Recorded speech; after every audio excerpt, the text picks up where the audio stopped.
He rolled the old Honda into the gravel of his childhood driveway like he was sliding back into a photograph that refused to age. White siding with blue trim that needed touch-ups. The porch swing his dad built when he was 10. Garden gnome standing a plastic guard at the steps.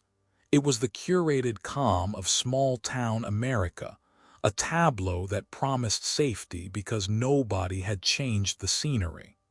His mother opened the door before he reached it. Red-rimmed eyes, a hug that trembled. He didn't cry. Grief sat in him like air let out of a tire, flattened, not dramatic.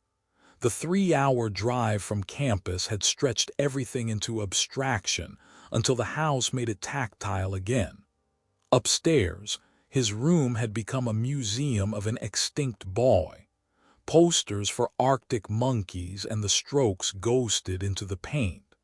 A bookshelf of fantasy paperbacks leaned in like tired teammates. The blue comforter his mom bought for his 16th squeaked under his weight.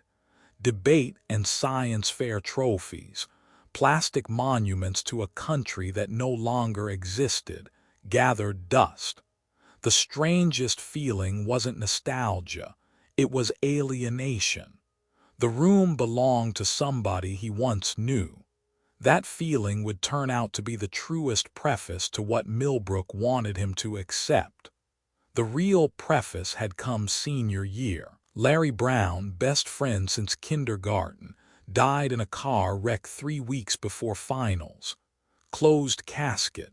A gym that smelled like lilies and floor polish. Grief wasn't a feeling, it was weather. 21 days later, Larry walked down Main Street as if the calendar were a rumor. He looked right, height, hair, the scar from that dumb BMX ramp.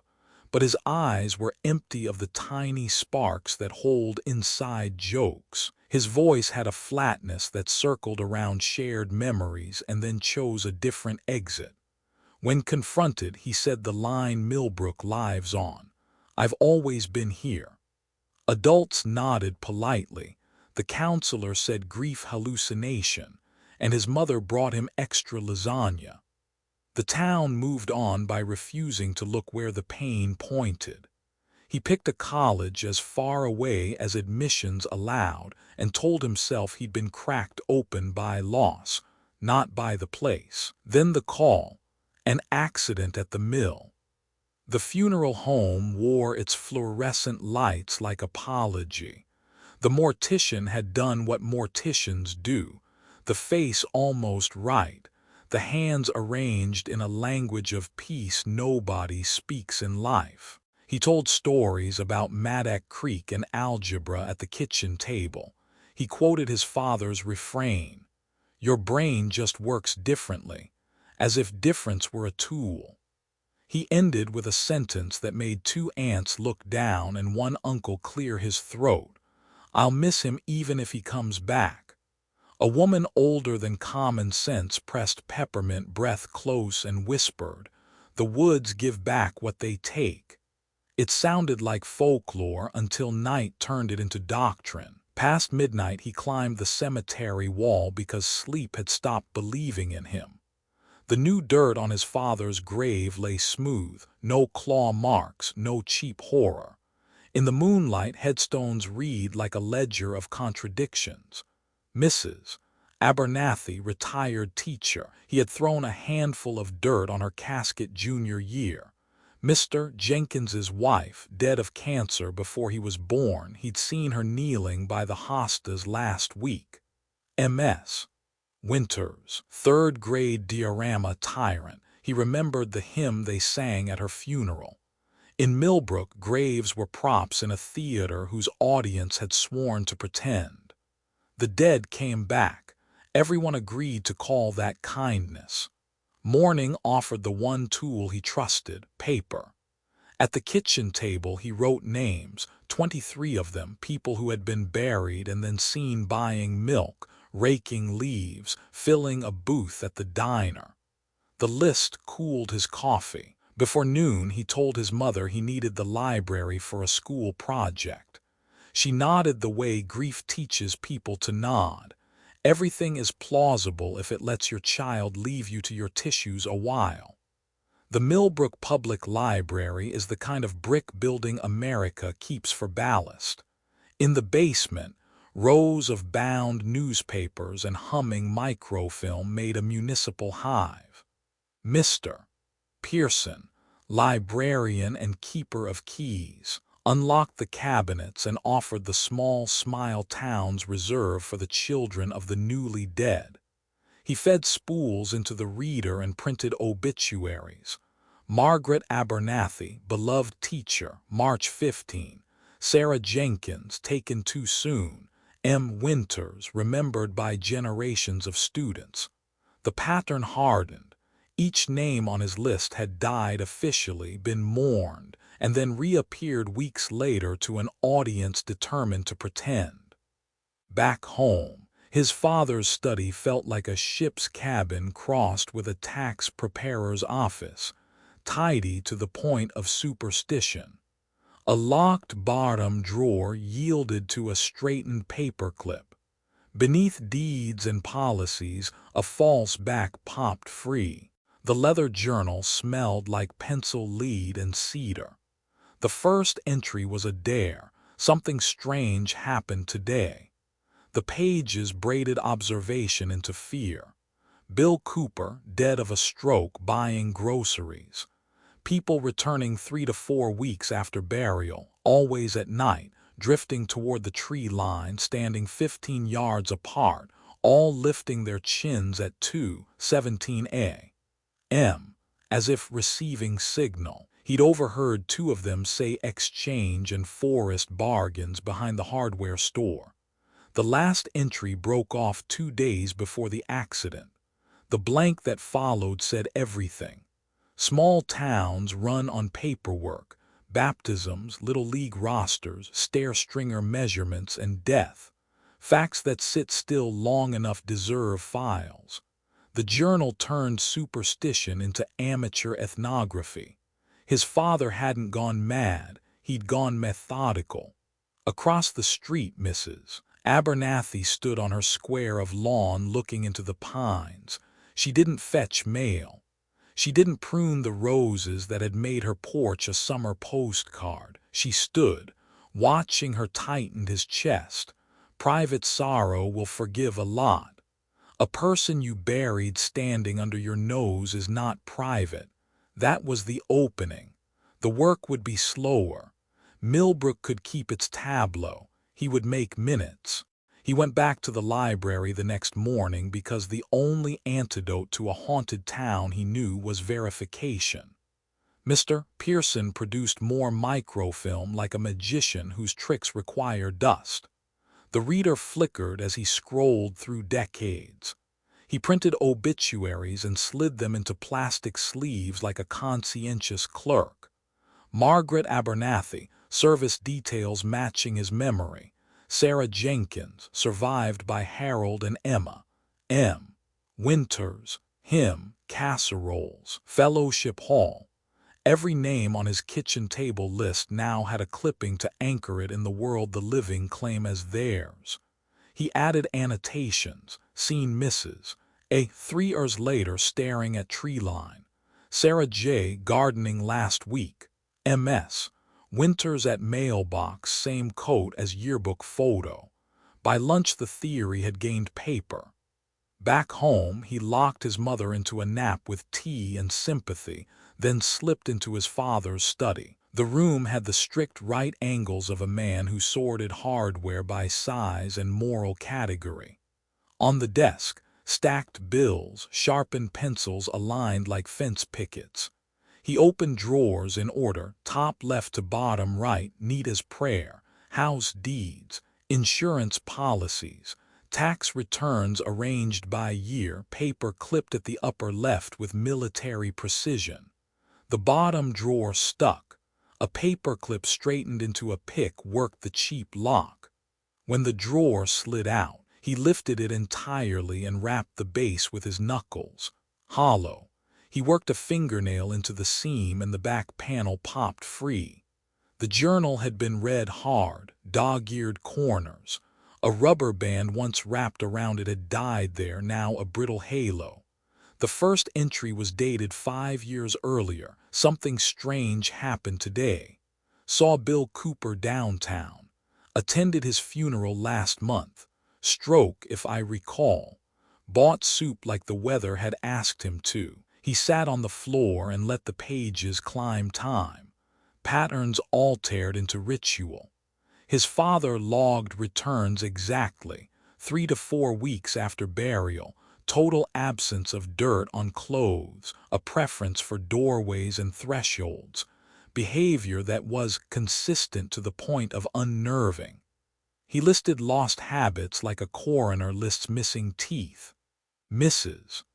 Abernathy's roses were the first casualty, pruned every other morning before, now wild while she stood and watched them grow wrong. Jim Parker, the laugh audible from across the diner, smiled without sound. A man who had fixed every neighbor's faucet now watched the sink run until someone else twisted the handle. Dates fell into a cadence. 2:02 leave house. 2:17 heads lift, angle approximately 38 degrees, duration 6 minutes. Return home by 2:51. He sketched a map of the tree line with crosses at 15-yard intervals and labeled them with the returned AJWC. The precision made the terror worse and better at once. A ghost is one thing, a chore chart is another. You can organize against a chore chart. He also listed overheard phrases: exchange, forest bargains, the cost of protection, the covenant. The vocabulary gave the fear a shape that felt older than evangelical brochures and newer than campfire stories. A note in the margin, prosperity as symptom, not clause, would not make sense to him for weeks. Another margin note, Brenda thinks I'm tired, made him feel like a boy snooping where love had slept. The tone darkened as pages marched. It is watching me now, especially in the mill. The returned, no, I've been keeping time. Brenda says I should sleep.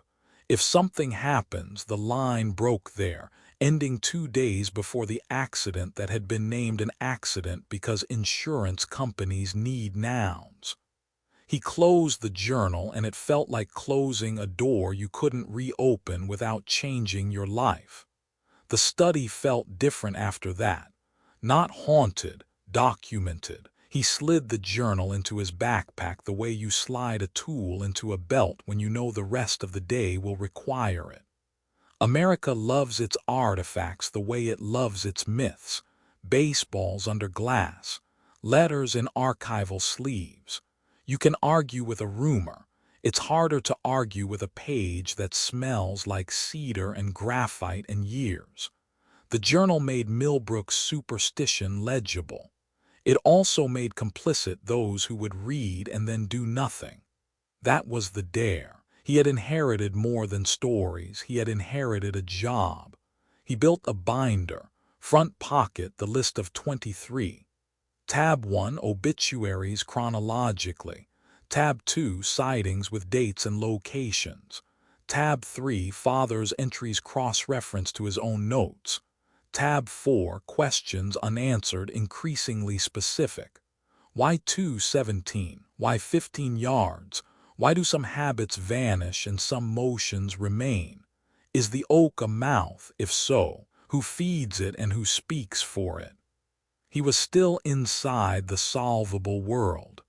You can hear it in the questions. Mechanical, procedural, almost optimistic in the way engineers are optimistic, because there's always a wrench you haven't tried.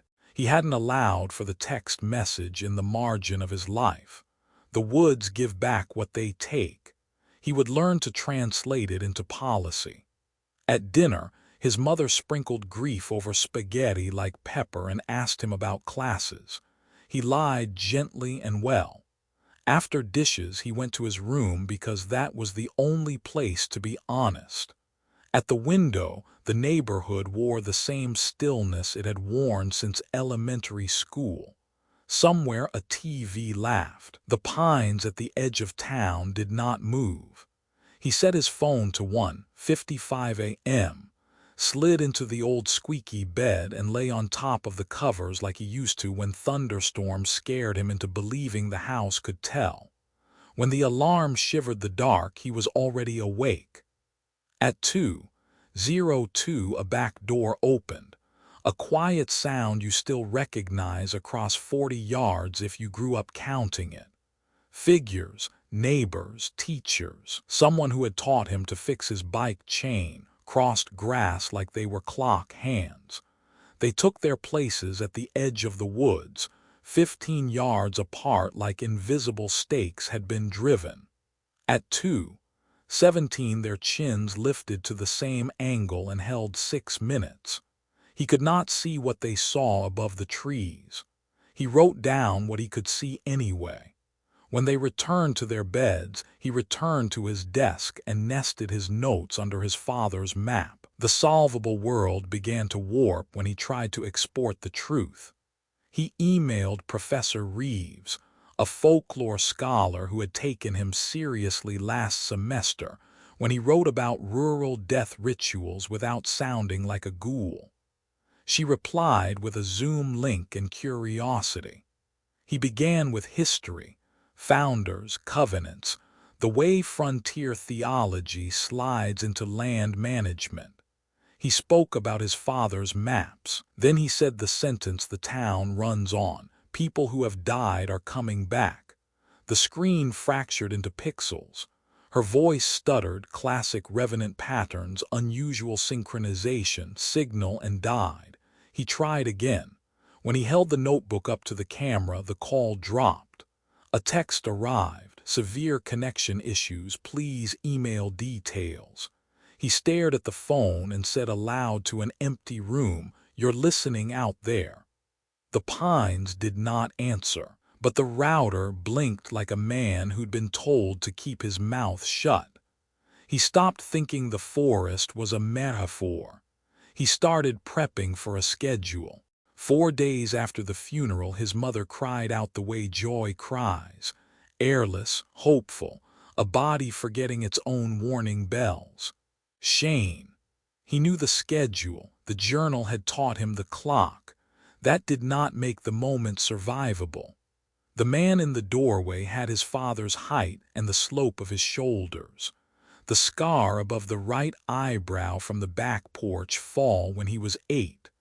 The way his left knee favored itself in cold weather. At the breakfast table, he cut his eggs into perfectly symmetrical pieces and chewed 20 times each. When she suggested the lake, he buttoned his shirt with a metronome's patience. In the water, he did not gasp at the cold. Later, he reassembled a fallen sandwich in the exact order it had fallen. He was flawless in all the ways that make people nervous around perfection. His mother built a scaffolding of explanations. Doctors mispronounced dead, mistaken identity at the hospital, personality changes after trauma, taste buds altered. The human mind is not foolish when it protects itself. It is merciful. He wanted to let her have the mercy. He could not, because the mercy required pretending his father's laugh had always been soundless. At night he watched from his old window. At 2:02 his father's body left the house. At the tree line he took his position between the old oak and the split pine. At 2:17 he tilted his face upward with the others for 6 minutes, receiving instructions or giving a report. Frederick could not tell which verb hurt worse. He mapped positions, misses. Abernathy 2 houses left, Mr. Jenkins beyond her, and measured distances by memory and yard. The pattern repeated 3 nights. The comfort of routine is a weapon when the routine belongs to someone else. He needed a mind outside the town's rehearsal. He emailed Dr. Reeves. The first call smeared into digital artifacts that looked like stained glass suffering. The second ended the moment he held up the notebook. Her text asked for email. He typed a page of bullet points and hit send. The email bounced twice and then went through. An hour later her reply arrived. Your timing notes are unlike anything in the literature. Video tomorrow. Tomorrow never happened.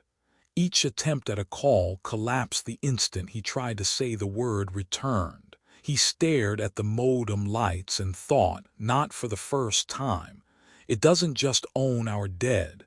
It owns our bandwidth. He tried his mother with the journal. She read 3 pages, closed it carefully, and slapped him. The ring caught his cheek. Don't call your father a thing. He apologized because he loved her. She banished him to his room because she loved him. Love isn't the opposite of denial. Often it's the engine. On the 4th night he followed, down the back steps and through the alibi darkness of hydrangeas. At the fence line he crouched by Mr. Wilson's shed and watched the midnighters take their marks. The head tilt came at 2:17 like always. When it ended, the line did not break. It moved. Single file, the returned walked into the forest along a path he'd never seen in daylight. He waited 5 minutes and then went after them, heart thudding loud enough to feel imprudent. Emily Chen's gift, a camera set to low light with a hood over the flash, hung at his neck. In 20 minutes the trees thinned to a clearing he had never found as a child. A massive oak dominating the space with a trunk that seemed to shift when he tried to focus, as if the angles were a joke played on Euclid. The returned arranged themselves in concentric circles. Bluish mist rose from the ground, wrapped their ankles, climbed their bodies, and arced into tendrils that connected them to the tree. The inner circle, new returns, including his father's body, convulsed slightly and then went still, heads tilting back farther than necks should entertain. He tried not to look at the tree. Looking made his eyes film as if his brain were shutting a curtain on his behalf. The mist pulsed like a heartbeat. The tendrils brightened at intersections, a network diagram drawn in phosphorescence. He mouthed the words without voicing them. This is how it eats. Emily lifted the camera. Wait, Mia began, but the flash popped. A single white burst in a black bowl. The returned froze and turned as one toward the bush where they hid. The sound that filled the clearing wasn't a scream. It was a frequency that made his molars ache. Run, James Fletcher shouted, and they obeyed. The forest swallowed them. Branches whipped his face, his feet caught on a root. He tumbled down a short slope and slammed into stone.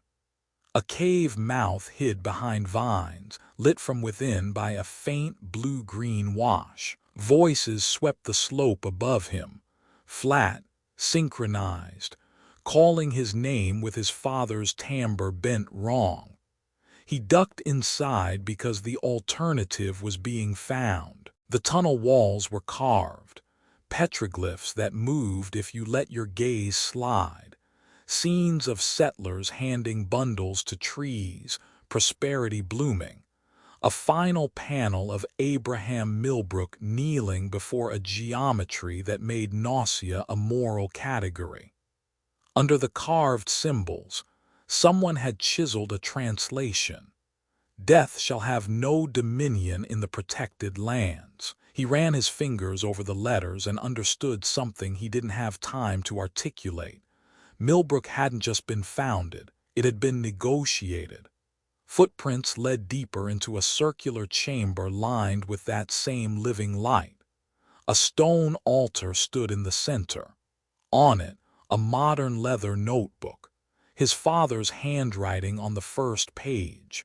If you're reading this, Frederick, then everything has gone according to plan. I'm truly dead, and what came back isn't me. I'm sorry for what comes next. He closed the book and pressed it to his chest. Above him, the voices faded. The mist on the walls pulsed slow. For the first time since he'd returned, he knew the shape of his job. He wasn't going to flee Millbrook. He was going to audit it.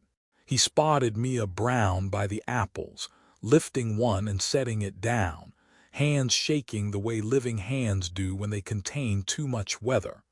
He followed at a distance because spying felt kinder than ambushing. At her house, Larry's house, he knocked and said the name that gets doors shut or opened in Millbrook, Larry. She scanned the street, stepped aside, and let him in. The place smelled like lemon cleaner and coffee. The photos stopped on Larry's junior year smile, as if grief had cut the ribbon and closed the exhibit. "I saw him last week," Frederick said, walking the thing with his face. She held the counter with both hands and breathed in a way that conceded nothing and everything. "I know," she said. "We don't say it out loud in this neighborhood, the walls here." She took him to the old Baptist church on the edge of town, paint peeling, steeple leaning, cellar doors hidden behind shrubs.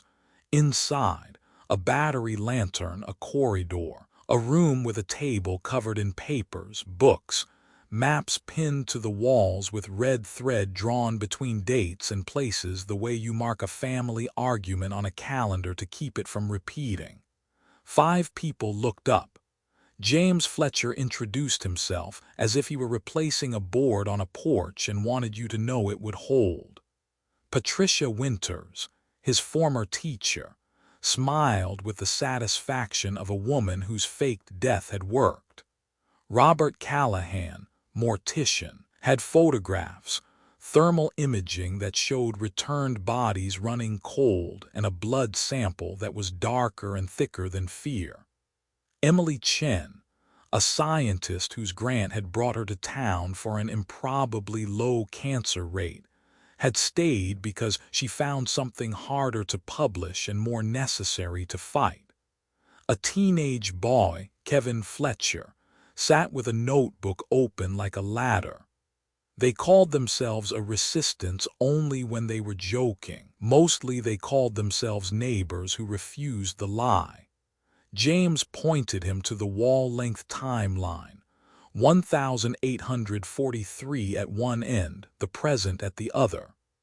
Abraham Millbrook, founder, had recorded divine guidance from the forest.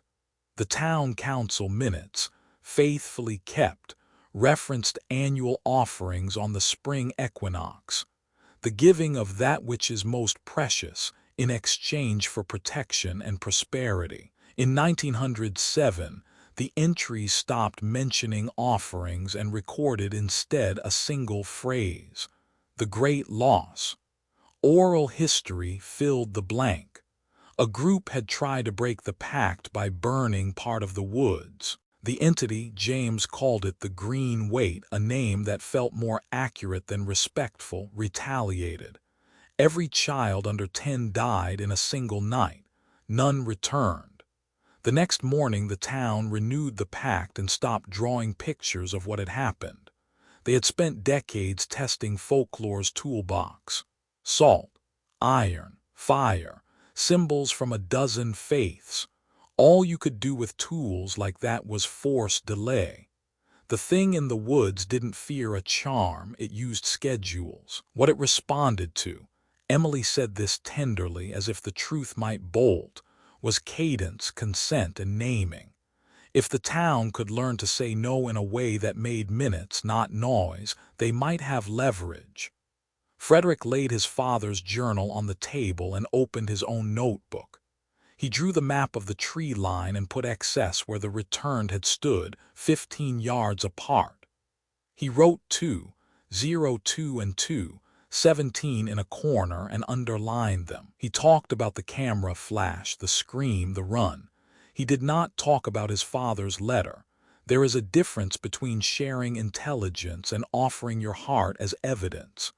James's face changed the way wood changes when the grain reveals itself under a plane. "You kept time," he said. "For years we've had stories and photographs and funerals that didn't stick. You brought a clock." Robert folded his hands over the thermal photos. "Your father didn't die by accident," he said. "We can't prove the entity pushed the guard off that saw, but the timing is what prosecutors and priests call suspicious." Emily slid over a sheet with readings from the oak clearing, traces of phosphorescent compounds, humidity spikes during the rituals, a pattern of energy distribution that made his stomach cold because it looked like at least 3 of the charts in his physics textbook, repurposed for hunger. He didn't get an oath or a badge. He got a job. Tuesdays and Saturdays they met under different roofs. They agreed on 3 principles that sounded like church because they needed to sound like law. 1. No willing life.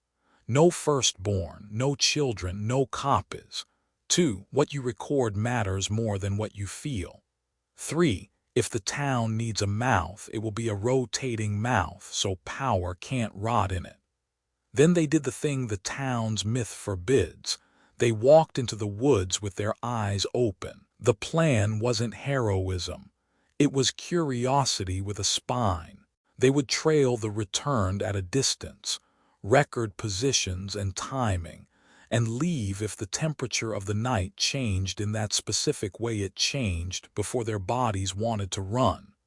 Emily had a low-light rig. James had a compass that had never lied to him. Patricia brought a knitting bag to make it look, if anyone asked, like an old teacher was minding her business under the trees. Kevin carried the battery lantern, and the adrenaline the young supply without charge. When the line at the tree line broke and moved inward, they waited 5 minutes and followed. The clearing revealed itself like a withheld fact. The oak's trunk wavered, the mist rose, circles formed. He looked away from the impossible and watched the human. The returned swayed together as if a signal had found them again. He thought, not for the last time, if this is a mouth, who says what? The flash popped because humans do human things under pressure. The scream arrived because the forest knows how to punish curiosity. They scattered and bought time with fear. He fell into the cave, found the carvings, read the carved translation, and lifted the notebook. The letter on the first page made him both younger and older by 10 years. He crawled back into the night a different kind of son, not the kind who leaves town to escape, the kind who leaves to bring back better tools. When Mia dropped him at home, the porch light made the front room look like a Norman Rockwell painting until you saw the details. His mother on the couch, the man in his father's body beside her, posture perfect, eyes on nothing. He stood outside the door and practiced the most dangerous verb in Millbrook: not fight, not believe, ask. He would learn how to ask a town to tell the truth to its own minutes. He would learn how to teach time to misbehave. He would learn the difference between kindness and consent. He went to bed with the journal under his pillow. He set his alarm for 1:55. He wrote 2:02 on his wrist with a pen that would stain the sheets. He closed his eyes and heard the sentence Mia had offered at her kitchen table like communion. The walls here. He intended to teach the walls new words. They waited 5 minutes after the head tilt ended because fear has a math to it, and James Fletcher had taught them to show their work. At 2:23 a.m., when the last chin lowered, the line at the tree line did not dissolve into yards and back doors. It pivoted and moved forward in single file, the returned stepping into the woods along a path Frederick had never found in daylight. He counted to 300 with a hunter's patience, then nodded. Mia adjusted the red-filtered penlight. Emily tightened the strap on her low-light camera. Patricia slipped a skein of yarn into her tote as camouflage for anyone who might think to ask an old teacher what she was doing in the forest after midnight. Kevin shouldered the small battery lantern but didn't turn it on.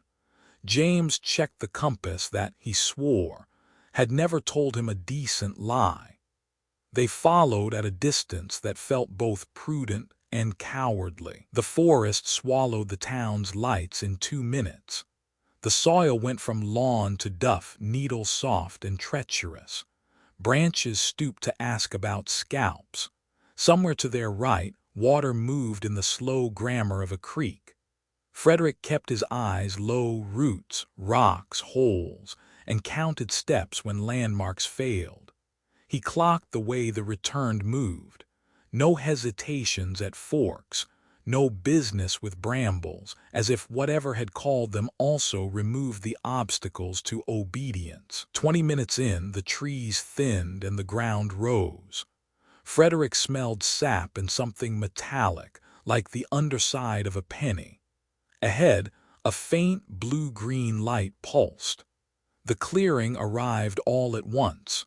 An opening 50 yards across, ringed with pines and anchored by a single oak so large he wanted to apologize for not knowing it existed. He blinked, and the oak's trunk seemed to ripple, not like bark in wind but like angles shrugging off the job of being understandable. The returned stepped into the space and arranged themselves in concentric circles, the newest bodies in the innermost ring. Frederick spotted his father's shape there, familiar jacket, careful shoulders. Mrs. Abernathy stood 2 rings out, hair bun still opinionated. Mr. Jenkins found a place and then corrected it by half a shoe, measuring the interval he could not have named. When the circles settled, the air changed temperature without bothering to warn anyone. A faint mist lifted from the ground and climbed the bodies, light stitched with light. Tendrils reached from person to person and out toward the oak, filaments brightening at the crossings until the whole circle looked like a network diagram rendered in phosphorescence. They began to sway. Not the kind of sway that comes when a hymn finds a body, not the dance that happens when a bar band gets the right drummer. This was mechanical, slow, exact, shared, like a metronome had convinced a field of wheat to pretend it was music. Heads tipped back farther than necks should welcome. The inner ring convulsed once and then steadied.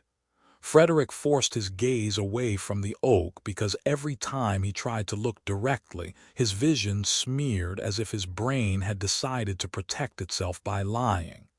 He mouthed a sentence he did not want to send into the air. This is how it eats. He didn't yet have the right verb. Eat wasn't wrong. It was also too simple. Emily raised the camera. Wait, Mia whispered, the word people say to stop trains and storms, and then the camera flashed. It wasn't hubris, it was reflex. The pop was small in the clearing's bowl, but the darkness made it an offense. The mist winked out like a candle cured of optimism. Every head turned as one toward the brush where they hid. The sound that followed wasn't a scream. It was a frequency that folded in behind Frederick's ears and pride. His teeth hurt. His eyes watered the way eyes water when a winter wind interrogates them. Run, James said with a carpenter's certainty, as if he had carried the verb in his pocket for a decade waiting for a proper use. They scattered into lanes the body invents when it believes it has a future. Frederick angled left because straight ahead was full of returned legs, and right looked like bramble. Branches whipped his face.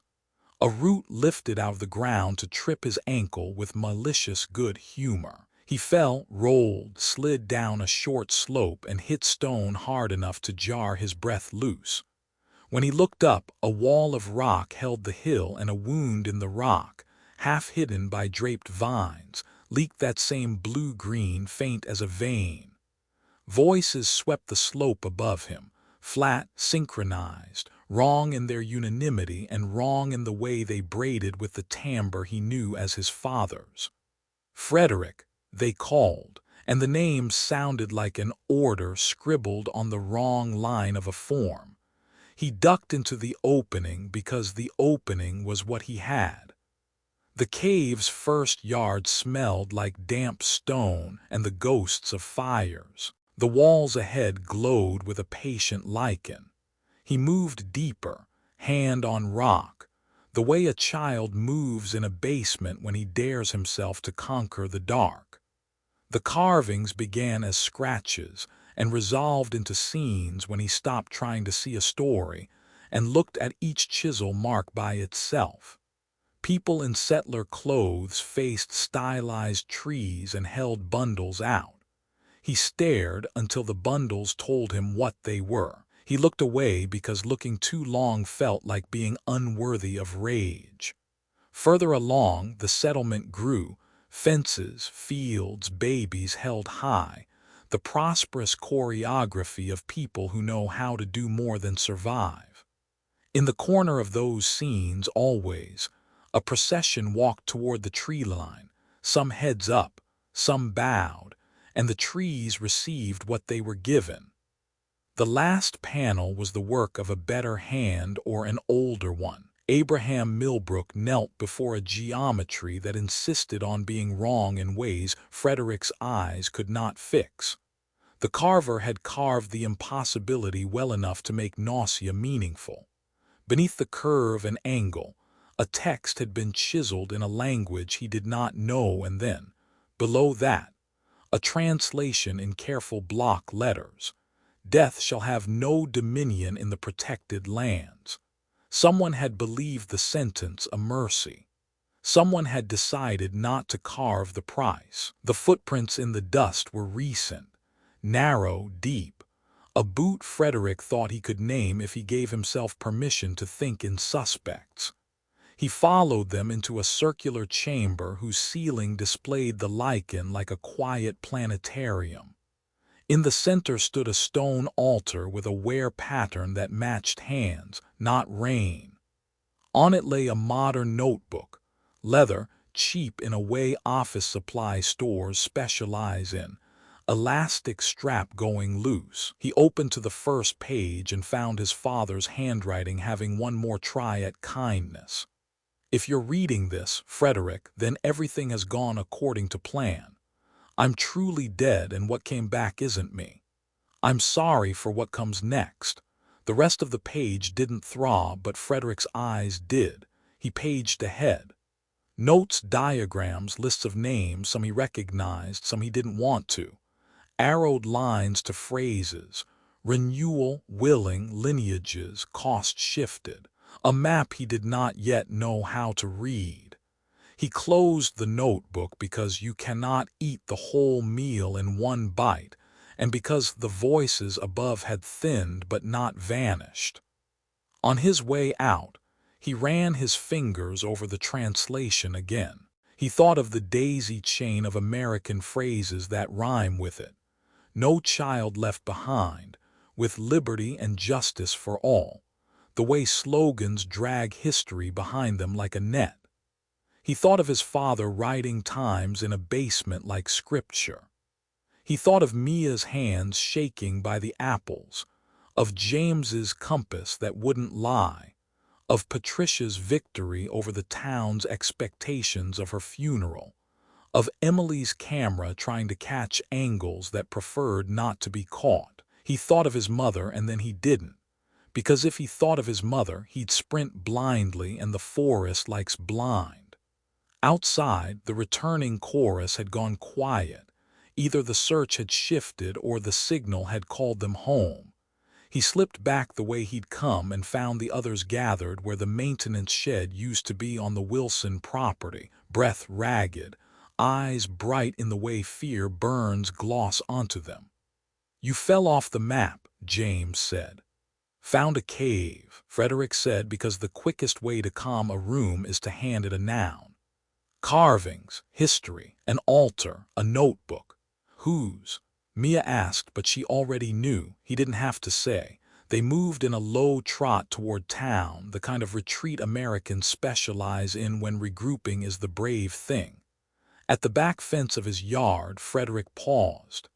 In the kitchen window, his mother moved between sink and counter, putting a teapot on as if the world were a reasonable place. On the couch, the man in his father's body sat with perfect posture and watched the television without noticing the show. "You don't have to go in," Mia whispered. "I do," Frederick said. It wasn't duty exactly. It was accounting. He had been given a ledger. He needed to know what was still true inside the house the ledger had built. He went around to the front door to keep the habit of sons intact. When his hand touched the knob, the letter's first sentence bloomed again behind his eyes. "I'm sorry for what comes next." He twisted and stepped into a room where safety had decided to cosplay. His mother turned, and something in her face wasn't a face. It was choreography. He wanted to not see it. He saw it anyway. Before the night finished, he would learn how fast a town can pivot to cage. Before the day finished, he would leave Millbrook carrying a metal box and the burden of math. But for 10 seconds in a doorway, he was a boy who wanted his mother's hug to mean the same thing it had always meant. 10 seconds is sometimes all a town can spare a boy. He took them. Then he walked into part 6. The next morning tried to pretend it was a morning. Sun on the laminate, coffee in the air. The rattling comfort of a house that knows the route between cupboard and stove. Frederick had the cave's notebook in his backpack and his father's original journal under his shirt. He felt like a thief in a museum. He meant to play normal long enough to read more and plan. The town meant otherwise. "We've been talking about you," his mother said, and the sentence had the right words and none of the right temperature. He stopped in the kitchen doorway. Her hands were folded on the table in a position prayer likes and patience is suspicious of.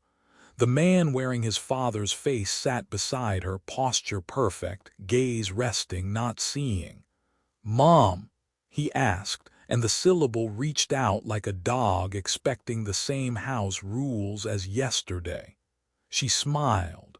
A good smile. A practiced one. The kind you put on for church and your least favorite aunt. "You seem upset," the man said in his father's tone bent slightly off true. "Come sit with us." He backed up because everything in him shouted no closer. "When?" he asked, and hated that he asked it. When did it happen? He was asking about his mother's death while looking at her face. That's a sentence you never expect to need. "I'm your mother," she said, and the tilt of her head was the same tilt he had watched at 2:17 a.m.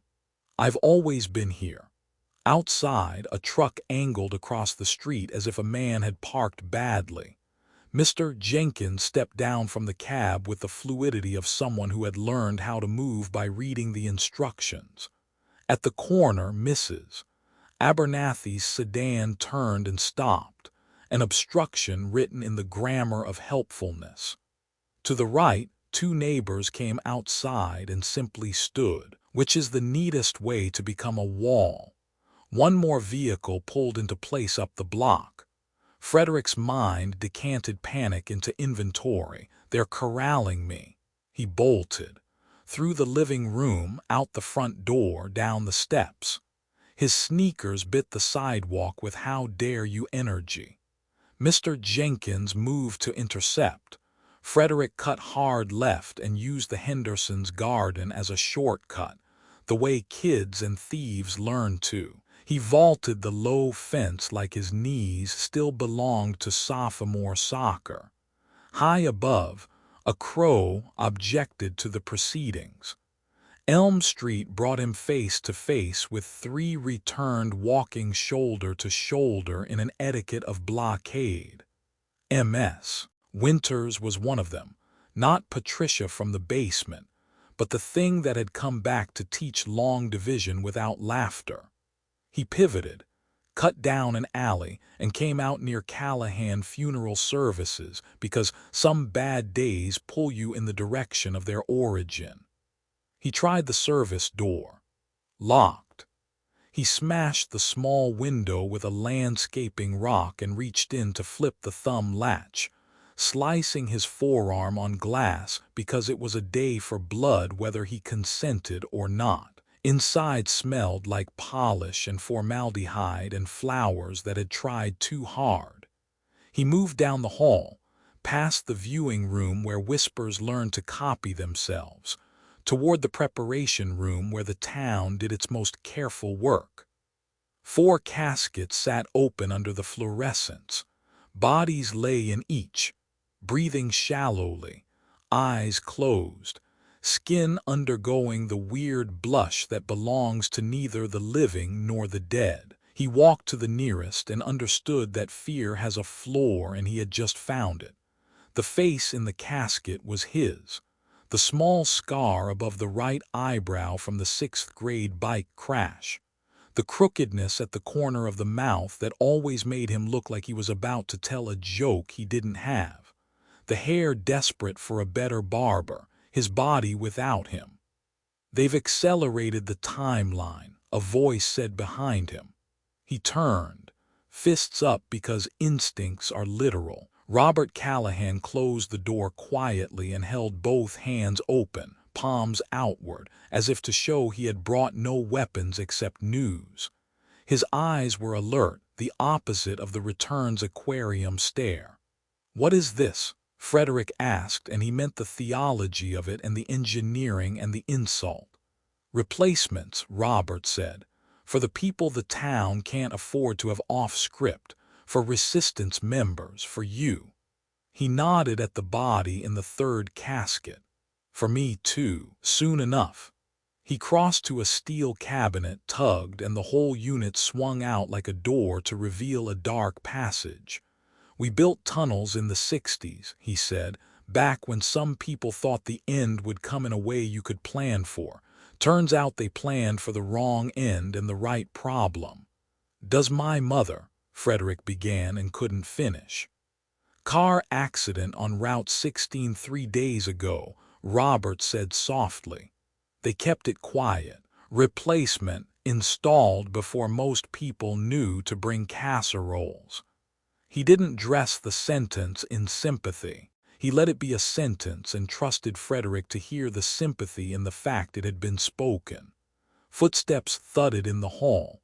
Voices, flat, hurried, more chorus than conversation. Robert pressed a flashlight into Frederick's hand. "Follow the main passage. Don't take side tunnels. 3 miles to an exit. I'll seal the cabinet and meet the others by a different route." "What about you?" Frederick asked, the oldest question sons ask men who tell them to run. "I'm a mortician with a crowbar," Robert said dryly. "Go." Frederick went. The tunnel air was cool and smelled like a history textbook no one had opened in a while. Beams supported the dirt ceiling every 6 feet, the wood swollen with decades of underground weather. The floor was tamped hard and clean. He kept the flashlight low and his thoughts lower. Twice he passed side shafts, one bricked up, one curtained with old canvas. He didn't look in. He turned right where the path told his feet to turn right. He kept walking when everything in him offered bargaining chips for a rest. 45 minutes later, the passage sloped up and ended in a short stair and a trapdoor. He shoved, and dust shook itself into light. He emerged into an abandoned barn, heat moving in stripes through loose boards on the south wall. Wheat rolled away in patient waves. For the first time in a day and a half, the horizon did not feel like a boundary. It felt like a choice. Robert stepped from shadow at the far end of the barn like a man who had trained his arteries to be quiet. He carried a metal container the size of a shoe box, secured with a 3-dial combination lock. He set it on a hay bale between them. "Your father prepared this," he said. "He told me to give it to you when you had to leave. He didn't say when that would be because he preferred not to insult the future by betting on its rudeness." He tapped the lid. "I don't know what's in it." Frederick turned the box and felt the weight that says paper and something not paper. He tried his father's birthday, nothing. His mother's, nothing. A number insisted on itself, a date his body had kept like a tattoo. The fishing trip to Maddock Creek, August 8th, the day his father had said your brain just works differently and meant don't waste that. He dialed 0-8-0-8. The lock clicked the way a good plan rewards. Inside were dividers, envelopes, vials, the meticulous handwriting of a man who had treated ink like a sacrament. On top, an envelope with his name in the script he'd learned to copy in second grade when he wanted forged sick notes to look authentic. He opened it. Frederick. The letter began in a tone that assumed competence and love in equal measure. "If you're reading this, I have succeeded at two bad things: dying and getting you away from Millbrook with what you need. I'm sorry for the method. I am not sorry for the math." He sat on the hay and let the letter give him a shape to be. His father had written about the entity as a network rather than a king, about the way the nightly ritual distributed and collected energy, about the difference between reading memories and reading intentions. "It will know what I did. It will not know why I did it." He had written about lineages, founding families designated as keepers of the covenant, their consent leveraged at intervals to renew the pack's grip. He had written a phrase that turned Frederick's stomach and brightened his forehead. "The renewal requires willing sacrifice every 50 years. Willing, not coerced, not forced, chosen. Without it, the hold weakens. The network collapses. The vessels fail.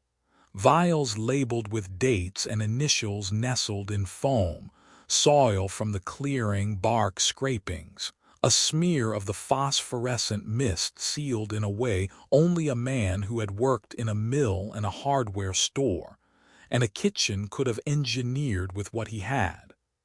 There were maps, Millbrook annotated with excess and circles and arrows, a larger map of the United States with red dots and names, a lattice of towns founded between 1840 and 1870, near old-growth forests with unusual prosperity and missing children and rumors of the dead at the grocery store. The margins held phone numbers and first names, and a line that read, "Trust the ranger in Lapine, the journalist in Goliad, the professor in Rutland." There were interviews, transcripts of conversations with grandmothers who remembered a father who wouldn't go into the woods anymore, uncles who shrugged like men who have explained something too often and not been believed, a boy who counted to 200 every night and then stopped because the counting turned the dark into a friend, and he didn't trust friends that easy. There were copies of council minutes from the 1880s written in a hand that wanted to be impressive. There was a page titled "Prosperity is a side effect" underlined twice. And there was a confession. The saw's safety guard at the mill had not failed. He had loosened it carefully to make the failure plausible. He had chosen to die because someone needed to move without surveillance, and death was the only absence the town would not interrogate before replacing. He had trusted that the replacement would come with surface memories but not purpose. "I needed my face to carry a decoy," he wrote.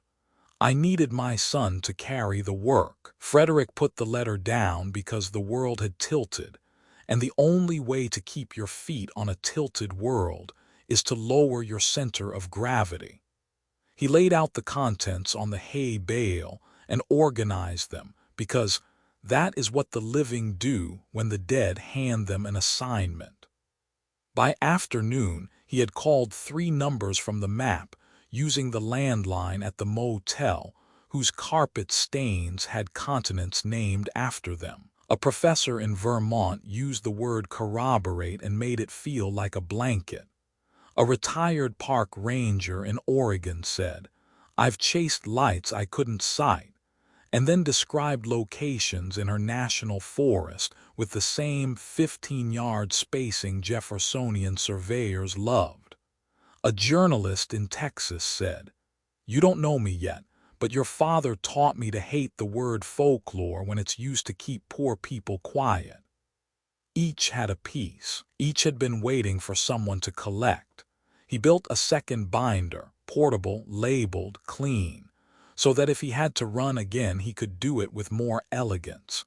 He copied numbers and notes to a pocket notebook in case electricity decided to make loyalty a question. He circled the phrase 50-year renewal and counted back. The next was due in less than 4 months. He slept for an hour and dreamed of a ledger that was too clean to be honest. When he woke, the motel's air conditioner coughed in a rhythm that wanted to be a radio code. He spread the map and drew a line from Millbrook to Rutland to Goliad to Lapine, then a smaller line from the motel to the bus station 10 miles east. Robert had pointed the way and disappeared like logistics. The box sat closed at the foot of the bed. A good dog, a bomb, a will.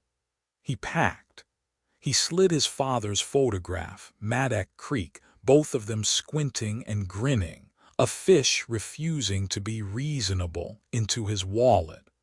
On the back his father had written, "Some things are worth dying for permanently." He didn't argue. He knew a thing his father had not written because fathers don't write that word to sons. Some things are worth living smart for, too. When he checked out, he used a name that wasn't his in the guest book because caution is a kind of prayer. He walked to the bus station with a backpack that looked ordinary from a distance, and up close, contained the choicest kind of contraband in Millbrook: minutes, evidence, and a plan. He didn't know yet about the bricks that would appear in a cave when a town learned how to say no together. He didn't know about the radio frequencies that could be tuned to silence on purpose and counted like a sacrament. He didn't know about the night children would fly kites at 2:17 a.m. and laugh at something old and heavy because they had taught time to look up. He knew only that he had been handed a box, a ledger, and an insult. Americans have started revolutions with less. On the bus, a woman hummed Amazing Grace under her breath without irony. A kid pressed his forehead to the glass and counted fence posts. The driver took the curve out of town the way you take a curve you respect. Frederick let Millbrook shrink in the rear view of his mind until the pines were a smear, and the idea of a photograph that never ages felt like a dare he could finally refuse. The bus took him 2 towns over. He rented a weekly room above a hardware store that smelled like oil and old advice and set up a war desk. The metal box, 2 binders, a spiral notebook, and a state map with coffee rings. He called the professor in Vermont back, and then the ranger in Oregon, and after midnight, the journalist in Texas whose voice could have sanded down a doorframe. He spoke until each of them stopped interrupting and started taking notes. "This isn't a king," the professor said at last, and Frederick could hear her bookshelf nod. "It's a network. It keeps schedule like a dam release," the ranger said, "and you don't break a dam by yelling. The story towns tell is always about prosperity," the journalist said. "If you can replace that story with one about consent, you'll have a shot." Consent. The word cracked open something the cave had only bruised. Frederick put it in the notebook and underlined it with the kind of pressure that leaves the impression on the next page. He drew a box around 50-year renewal, willing, and an arrow to flip the script. The entity didn't just need death. It needed someone to agree out loud that the arrangement made sense. What if the town stopped lending its mouth? He wrote a plan that a carpenter would have recognized, pieces that joined cleanly, a structure that could bear weight, no ornamental bravado to show off the joinery. First, we name roles. In his father's journal, the entity had spokes in the network points where direction and harvest flowed more readily. Humans needed the same. Keeper, the person who speaks the town's no and does it on purpose, not out of panic. Witness, the person who records the action and confirms the words without interpretation. He wrote K and W on the page like algebra and circled them. Second, we create practices the thing can't easily mimic. He wrote S, H, and R, silence, hinge, remember. Silence not as fear but as a practiced, counted ethic. 10 seconds before any answer, 10 seconds after, so no decision emerged from reflex. Hinge, a tricky stole from the mill, delaying a mechanism by a breath so another gear could engage. Translated to civic life, it meant delays planted inside schedules the entity counted on. Remember, assigned memory, names, times, a ledger carried by the very old and the very young together, so power had to ask permission from both ends of a life. Third, we use the town's own machines. Millbrook had a low-watt radio station that ran the high school games and swap shop announcements, a water plant with valves that could change pressure on command, a church whose organ was tuned to the weather and the stubbornness of its choir director, a diner where people rehearsed their lines daily over eggs. If this was about cadence and minutes, they needed instruments. He called James. "Don't come back," the older man said first, because love is terrible and practical. Frederick said the word anyway. Consent. There was a long silence, the right kind. "Bring your plan," James said. "Bring copies. Leave the originals. We'll make you a mouth if we must, but it won't stay yours." He arrived at the old Baptist church cellar under an umbrella that deserved more rain than the sky gave it. Mia hugged him in a way that said, "Don't make me regret being glad." Patricia Winters straightened a stack of composition books and handed him one like a catechism.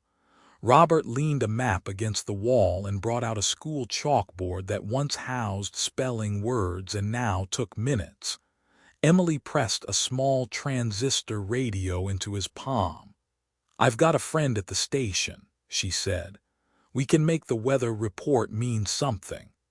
He wrote the plan on the chalkboard and let it be argued into shape. They tweaked language. They added a rule: mouths rotate. Nobody keeps the keeper role long enough to be worshipped or resented. Another rule: no willing life, no firstborn, no children, no copies, no blood. They framed it as a vote not because the entity respected democracy but because the people did, and because votes make mouths honest. "The first test will be tiny," Emily said. "We'll make time misbehave." They made the radio. At precisely 5:57 a.m., the weather bulletin on 570 a.m. began with the meteorologist's usual banter, and then added the oblique oddities small towns forgive. "It'll be a 10-count morning," she said, which made no sense until you'd been in the basement, and then made all the sense. "Sun by 9 if we remember to wait." At 5:58 a.m., the community bulletin board on 580 a.m. announced a roll call of presence. People called in to say here for reasons that sounded like fun and were actually rehearsal. The dentist, the lineman, the crossing guard, a teenager at the skate park. The voices came through the static and the dust. At noon, they took the plan to the diner because revolutions that skip lunch die mean and skinny. They chose a booth where conversations radiated out and sank in. An old farmer named Glenn, who had brought both elbows to town governance since '79, slid into the next booth and listened like a man who knew when to keep his mouth open and when to close it. "What you're trying to do," he said finally, "is teach discipline to a town that calls habit its soul. I'm not opposed. I'm hungry to see it work." They started with kids, because kids can carry a practice faster than the old who believe they invented patience. Mia taught the third graders how to count to 10 in a whisper before answering any question. The game was all over the elementary school by Thursday. A custodian who had seen more truth wiped up than most politicians paused 3 beats longer than usual before flipping the stage lights on at the auditorium. The lights clicked anyway, but the moment lodged. At the water plant, Whitcomb, foreman and covert ally, agreed to hinge the main intake for 9 seconds at 2:15 a.m. A delay on the ritual's prelude. He smiled like a man who likes poking dragons with a yardstick. "If the gauge changes funny, no one will believe me tomorrow," he said, "which is how I prefer to do my best work." Remember was harder. You cannot ask the old to carry more than their tired bones, and you cannot ask children to carry what will break them.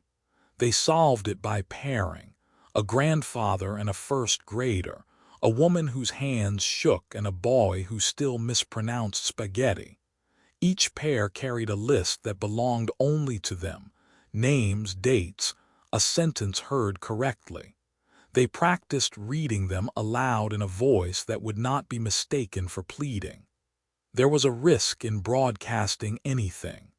The entity had shown its hand with the busted Zoom calls. It could twist radios and power and probably the solemnity of Sunday if it wanted.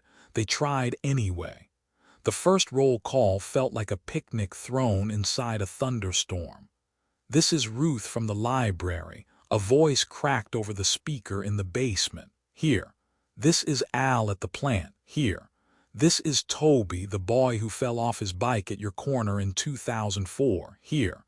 Laughter followed that one in a human chord you can't fake. At 2:02 a.m., the first tiny test ran. The returned left their houses on schedule. At 2:15, the valve at the plant delayed pressure.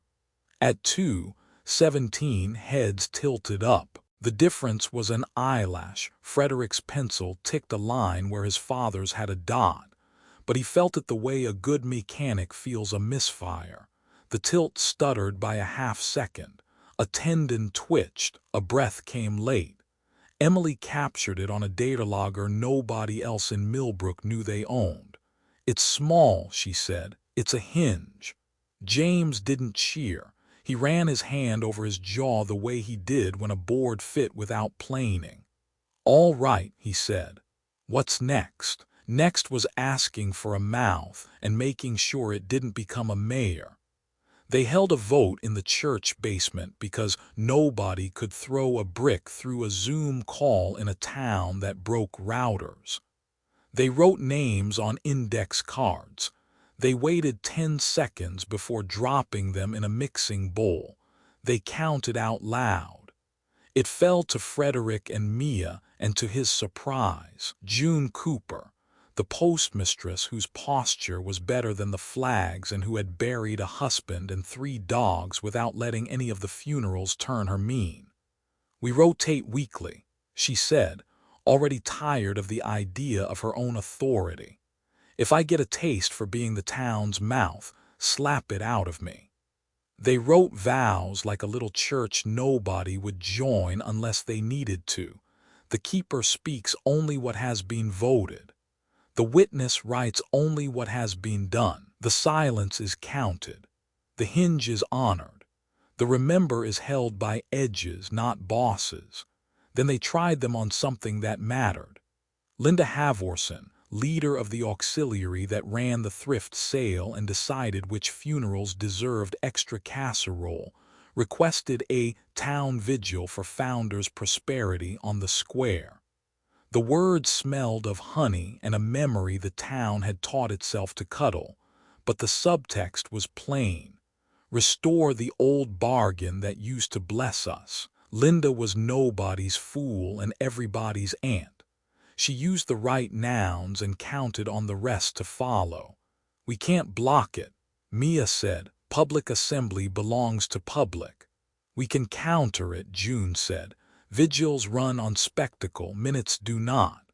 Frederick wrote it on the board, counter vigil distributed. No crowds, no shouting for cameras.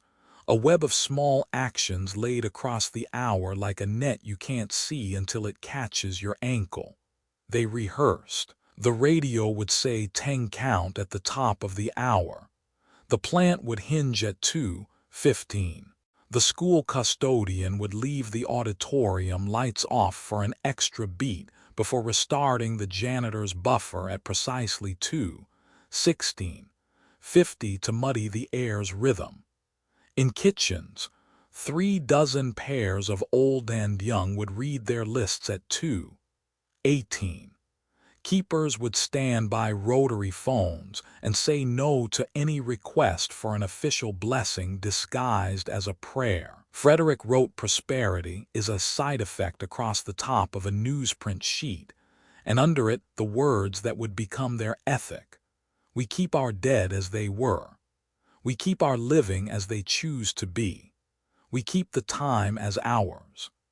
He slept for 2 hours in a Sunday school room under a mural of Jonah with a whale that looked suspiciously like a catfish, and woke ready to learn whether the small could hold its shape against the huge. They felt the first nudge at noon, the hour when public virtue wears a watch and sin likes a sandwich. The church organ coughed in a key nobody tuned. The automatic doors at the pharmacy stuttered in a way that made customers shuffle awkwardly, then gave up and hung open like a mouth that couldn't decide whether to speak. The water plant gauge jittered and settled. The radio cut out for a second just long enough to teach gratitude when it came back. Frederick wrote those 4 things on the chalkboard and underlined them under one heading, audit. Like a tax man, Kevin asked from the doorway, notching a cut into his skateboard with a pocket knife. Like a bully that wants your ledger, James said. At 1:37, smoke curled out from the organ loft in the Methodist church downtown. A shout ran up the block faster than sirens travel. Emily and Frederick hit the sidewalk at a sprint because old wood burns like it wants to tell a story. When they reached the narthex, a deacon waved wildly and pointed upward. The organ's main wind chest stood open. A rag black with oil and righteousness smoldered, stuffed into one of the largest pipes. "It's not a fire," Emily said, breathing it like a benediction. "It's a test. It's trying to dirty the instrument." They staged the response according to their own minutes. Silence first. No shouting, no accusations, no flinging of blame to satisfy a fear that would take any explanation. Hinge next. A deliberate pause as Robert, arriving with the hall key ring that got him anywhere, put a gloved hand on the rag and squeezed. Then no, spoken by June over the low murmur of onlookers, not like a mother to a child, but like a town to a con. We will not be stampeded into restoring the old service. The rag went into a metal bucket. The bucket went to the alley. Water hissed. The pipe was wiped, the chest closed, and someone started the hymn inadvertently appropriate in any key. How can I keep from singing? The next hour braided rumor like hair. Teenagers, one woman said, angry in the direction she could afford. Stewards, muttered a man who never forgave Linda Havorson for winning a bake-off in '98 by using margarine in a butter category. The forest. Someone whispered the way people say cancer and think they are making the enemy polite. By 5 o'clock, a poster stood on the courthouse steps. Founders Vigil tonight, 8 p.m. Candles provided, prosperity is our birthright. The stewards had moved from whispers to typeface. We don't tear down posters, James said when Frederick looked ready to take them all personally. We furnish a better invitation. They met the steward's spectacle with architecture. The counter-vigil plan unfurled across the town like a quiet set of blueprints.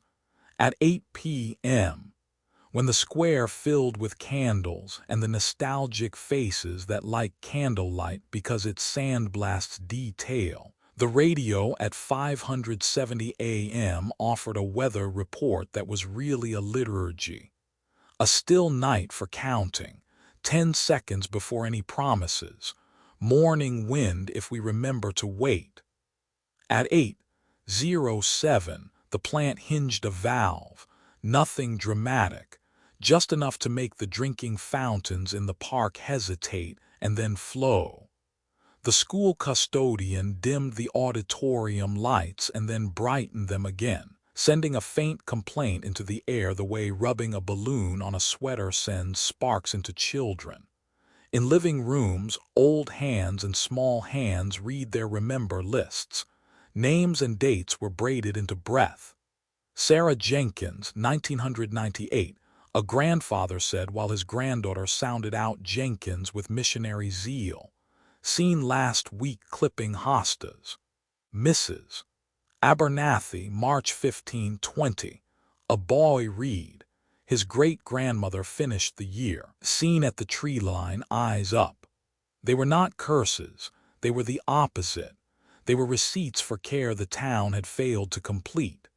On the square, Linda held a microphone connected to a portable speaker and the mood with it.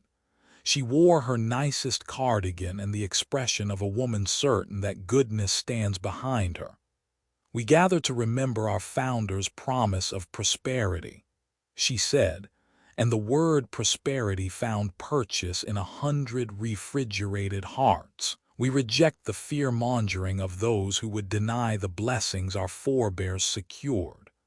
June stepped to the edge of the square with the steadiness of a postal worker who has walked mail routes in ice. As keeper, she would have to say it in public at least once. We remember our dead as they were, she said, no microphone, just the town's natural acoustics, which favor truth said without hurry. We do not keep copies. We will not renew bargains we never negotiated. A murmur rose, the sound crowds make when they have to choose between dinner and dessert. Linda's smile sharpened. Sister, I'm sure your intentions are. No, June said, and you could hear the 10 count before it, make no mistake. That's my whole sentence. The candles, lovely, innocent, lying as fire lies when asked to become a symbol, made the square look like a wedding and a funeral and the 4th of July all at once. For a second, Frederick wanted to let himself be comforted by the light. Then a boy in a hoodie, 16 maybe, a friend of Kevin's, pushed past the last row of attendees and set a brick on the courthouse steps with teenage ceremony. Ledger was scrawled across it in white chalk. He stepped back, stood at attention like he didn't trust himself not to run, and then jogged away, shoulders tight the way shoulders get when they have done a brave thing wrong. People noticed. You cannot place a brick in a town square and call it a ledger without testing how many in the square can read. What is that? Linda asked, and in the question there was the edge everyone had been walking. Who owns meaning? Who keeps the mouth? Minutes. A voice answered from the dark, Ruth from the library, steady as a book card. The towns.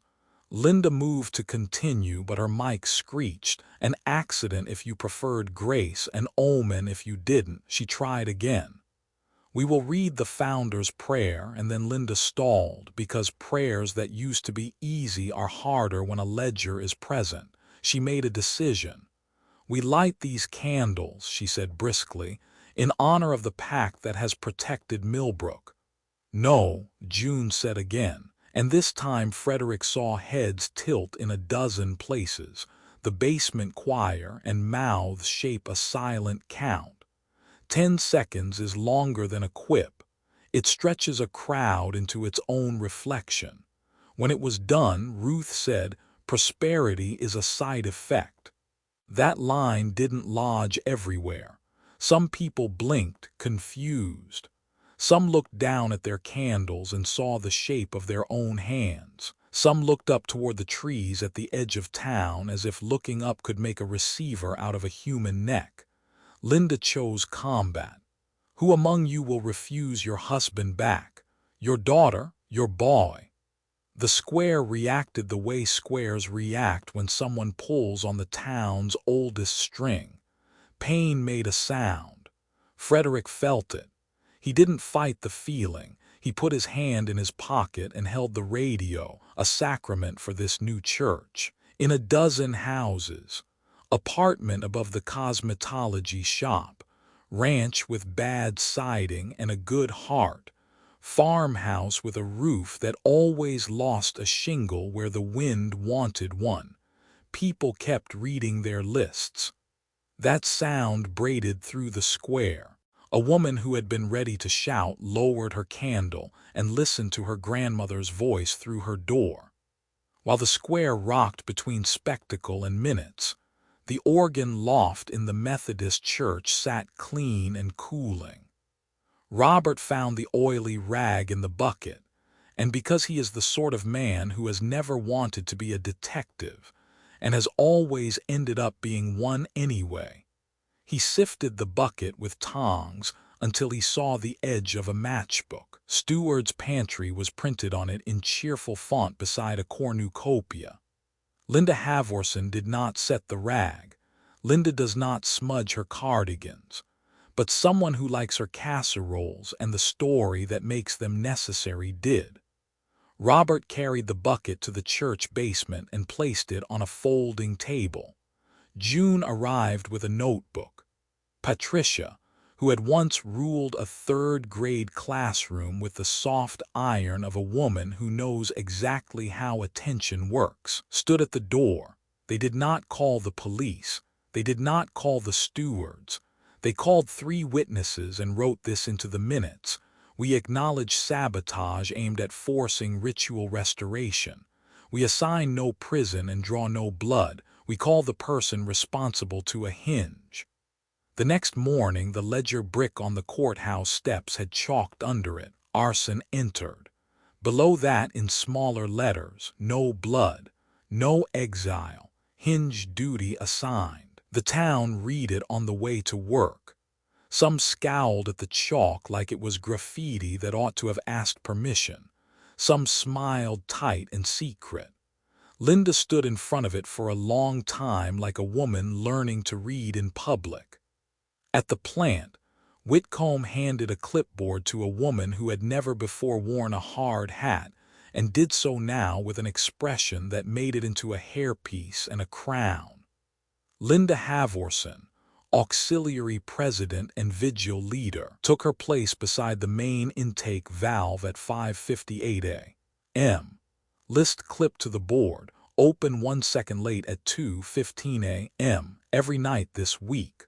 Close 1 second early at 4:05 a.m. Count out loud. Do not sign until you have observed 2 others observe you.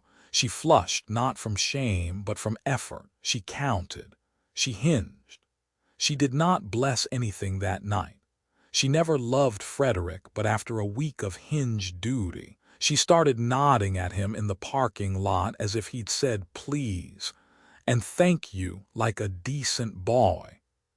The candles, which had looked so sure of themselves, began to mean less in the square. You can light a vigil and feel clean. You cannot erase a ledger by burning daylight. That night at 2:02 a.m., the line left the houses. At 2:15, the hinge held, not just at the plant but in a dozen places the town had decided to resist momentum. At 2:17, the tilt stuttered again, longer now, enough that even someone who hadn't been keeping time might notice. Frederick looked at the places he had marked on the map where people were quietly holding the line. Ruth at the library desk with a stack of returned books she wasn't going to shelve until she had counted. Kevin in the skate park, board in hand, still for 10 seconds. The custodian with his finger on the auditorium switch. The stutter belonged to them. They weren't done. They were, for the first time, in charge of a verb. They had said no at scale, and nothing catastrophic had fallen on their heads. The forest was listening.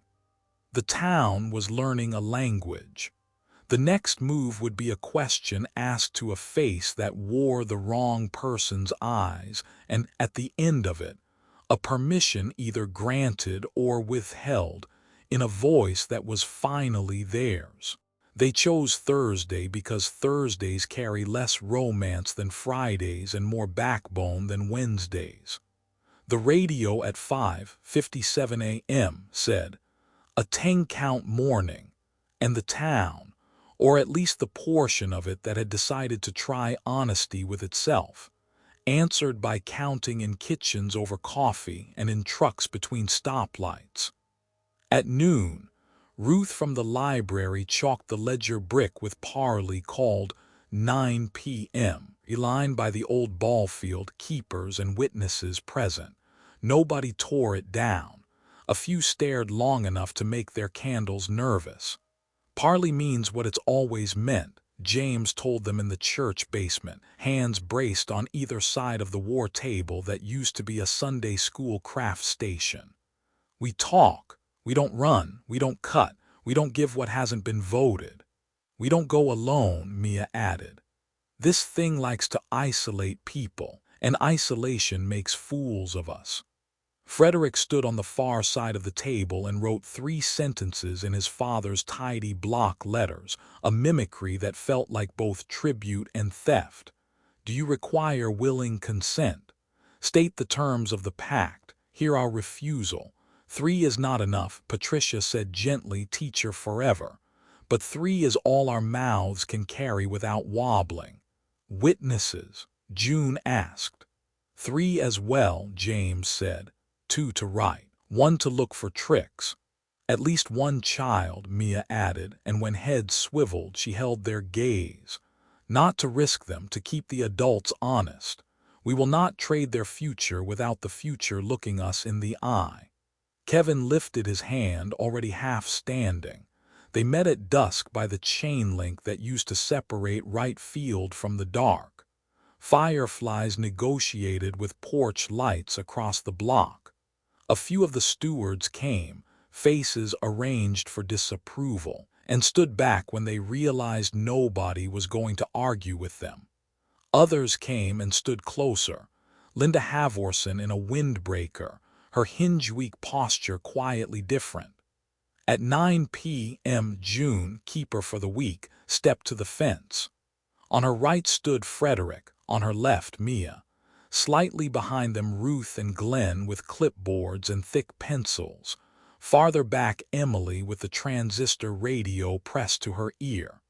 Kevin stood between June and Ruth, a hand on each of their sleeves like a bridge.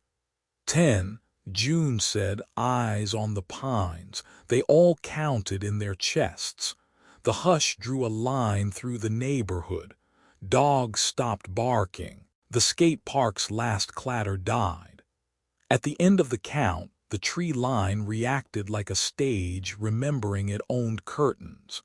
Figures stepped out from the dark and arranged themselves at the boundary, 15 yards apart, sentinels off schedule. The man wearing Frederick's father's face took the center without hurry. Mrs. Abernathy fixed on a spot 6 inches above June's head with that wrong stillness Frederick had learned to measure. Others he knew and didn't want to. A former coach, a woman who had tutored him through long division, Mr. Jenkins, with his useful hands now behaving like instructions. June waited another 10 seconds. Then, in the voice she used to take oaths from certified letters, she spoke the first sentence. "Do you require willing consent?"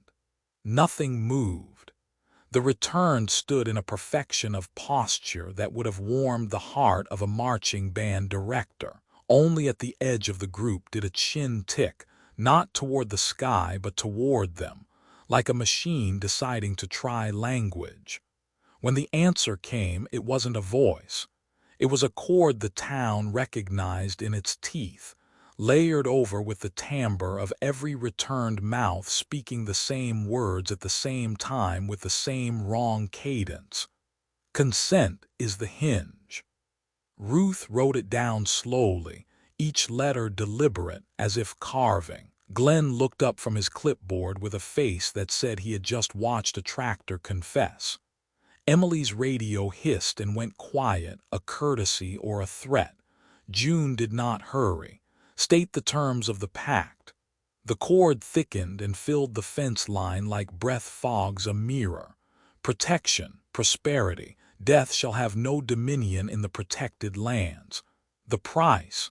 Mia asked before June could, her voice clean of awe. Willing renewal at the turning, the cord said. The mouth must want it. You need somebody to say yes, Frederick said, and because he had carried his father's block letters into his throat, the sentence had edges. You cannot bind the unwilling. The silence that followed was different than their counted one. It had weight and temperature, the kind you get under a storm that changes its mind. Then the knot choir tried persuasion, because consent is always smoother when you can make it look like a gift. We return your loved ones, and they said through a dozen beloved faces. We make your grief light. No, June said, and it held. The man wearing his father's face. Frederick could not name him harder than that without losing skin. Turned precisely to him and said in his father's tone, "Son, don't make this difficult." He called up every Saturday morning he had sat at that kitchen table over pancakes and algebra, and the sentence his father had given him when solutions hid. Your brain just works differently.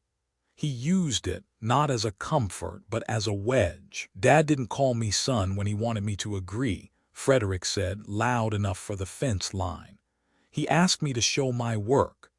A fluctuation rippled across the returned, a half frown, a blinking patch, a missynced swallow, as if the choreography had hit an angle it didn't prefer.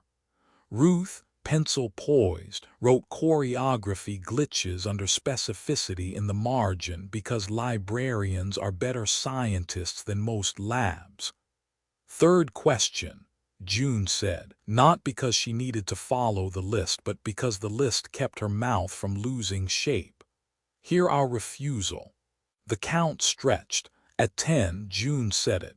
We do not consent. It was not a scream. It was not a prayer.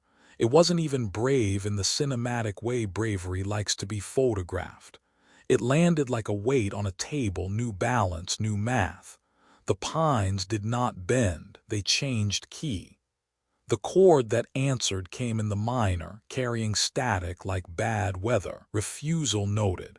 The return did not leave, they changed tactics. The mother who was not his mother stepped from the line and faced him with the tender tilt he had seen 1,000 times and knew now as an arrangement. Frederick, she said, and his name sounded like a spare key used on the wrong lock. You've been selected. Your bloodline. No, Mia said, stepping forward so their shoulders made a new fence. You don't talk bloodlines in this town unless you're planting corn. We don't do kings. Stewards, Linda called from the back, habitual piety sliding toward old reflex. Folks, let the boy answer. Kevin tugged Ruth's sleeve twice, hard, a prearranged signal that meant weird. Ruth looked where his chin indicated. 3 figures had come up the street behind them, ordinary neighbors if you removed the vector they formed. They carried nothing, said nothing, and positioned themselves where Flight would prefer to go. Emily flicked her radio on and off and got only the ocean of silence. The town was being given a choice with exits removed. Witnesses? June asked without turning her head. Present, Ruth said. Glenn nodded once, eyes on the not-mother's hands. Frederick inhaled the way he did before stepping into cold water and addressed the man in his father's body, not as an object, not as a father, but as a terminal. We will not provide a willing voice for renewal. We will not accept copies as kindness. We will keep our dead as they were and our living as they choose to be. The cord frayed just a little. The faces in front of them stayed still, but a shadow ran like ink through their expressions and dried where pupils should look wet. Then the line said, "Payment will be taken." From whom? June asked, not unafraid but unwilling to let the sentence end without a subject.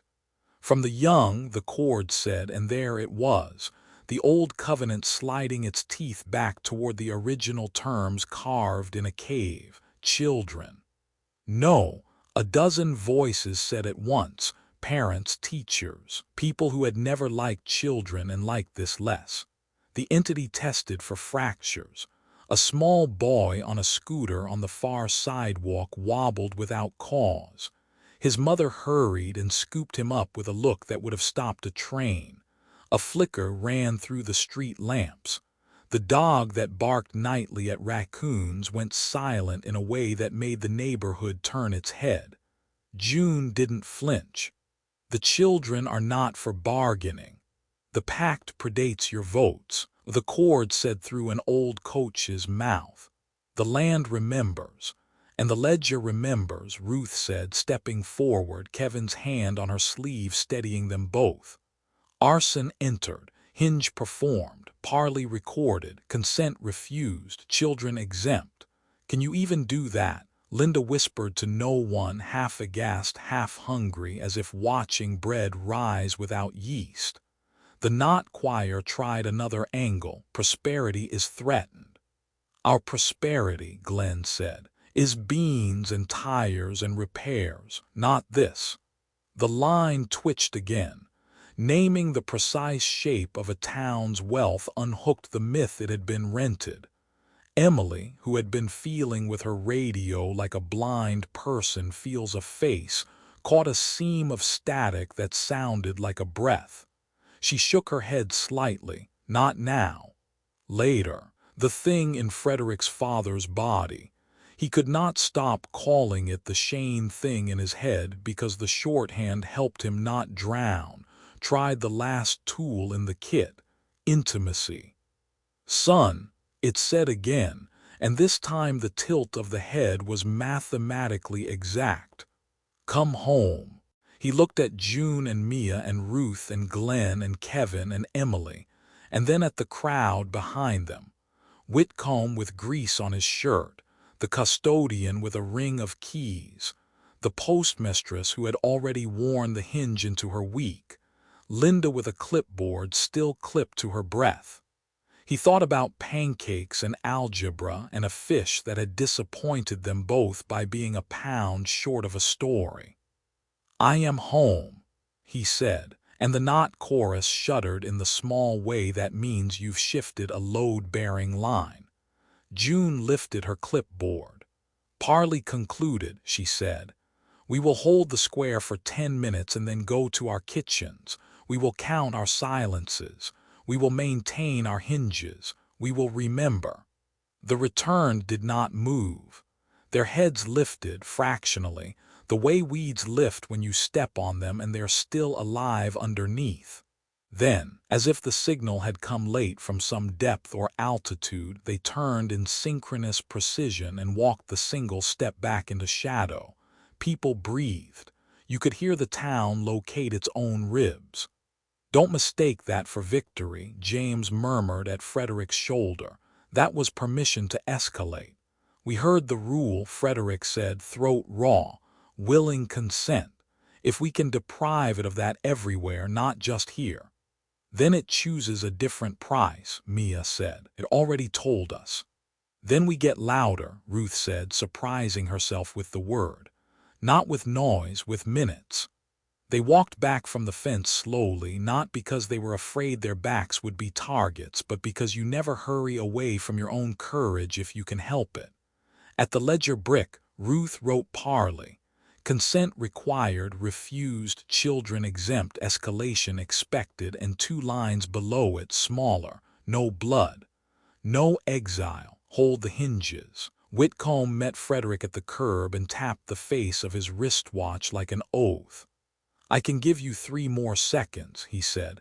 Not tonight, but soon. The pressure gauge won't like it. It'll complain in the newsletter. Let it. Radio, Emily asked, already thinking in frequencies. We need a pattern the entity can't drown.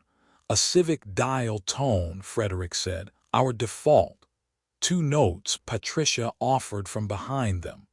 One the kids can hum. One the old can whistle with false teeth. On the walk home, they passed houses where windows were open on purpose, and voices were reading, old and young together. 3 names, then a pause, then 3 more. The sound braided down the block and around corners and into the empty spaces where people had decided they could not yet risk being seen. Frederick didn't turn toward his own house.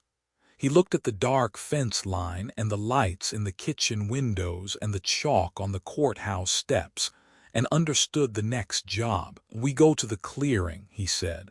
On our time, with our mouth, with our pattern. If it's a network, we teach it a different clock. You'll get us killed, someone behind him said, not unkindly. Not if we carry our hinges, June answered. Not if we keep our minutes. She touched Frederick's shoulder, a benediction as practical as stamps. Sleep 3 hours.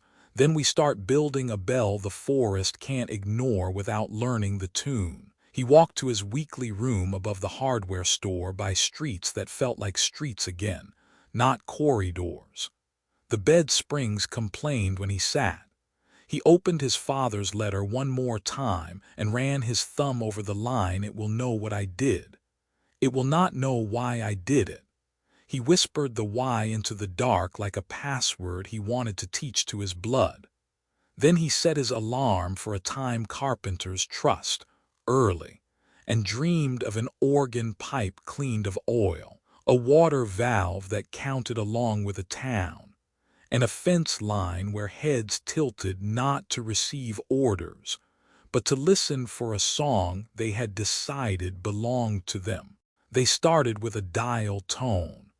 2 notes, Patricia had said, one a child can hum, one an old man can whistle through false teeth.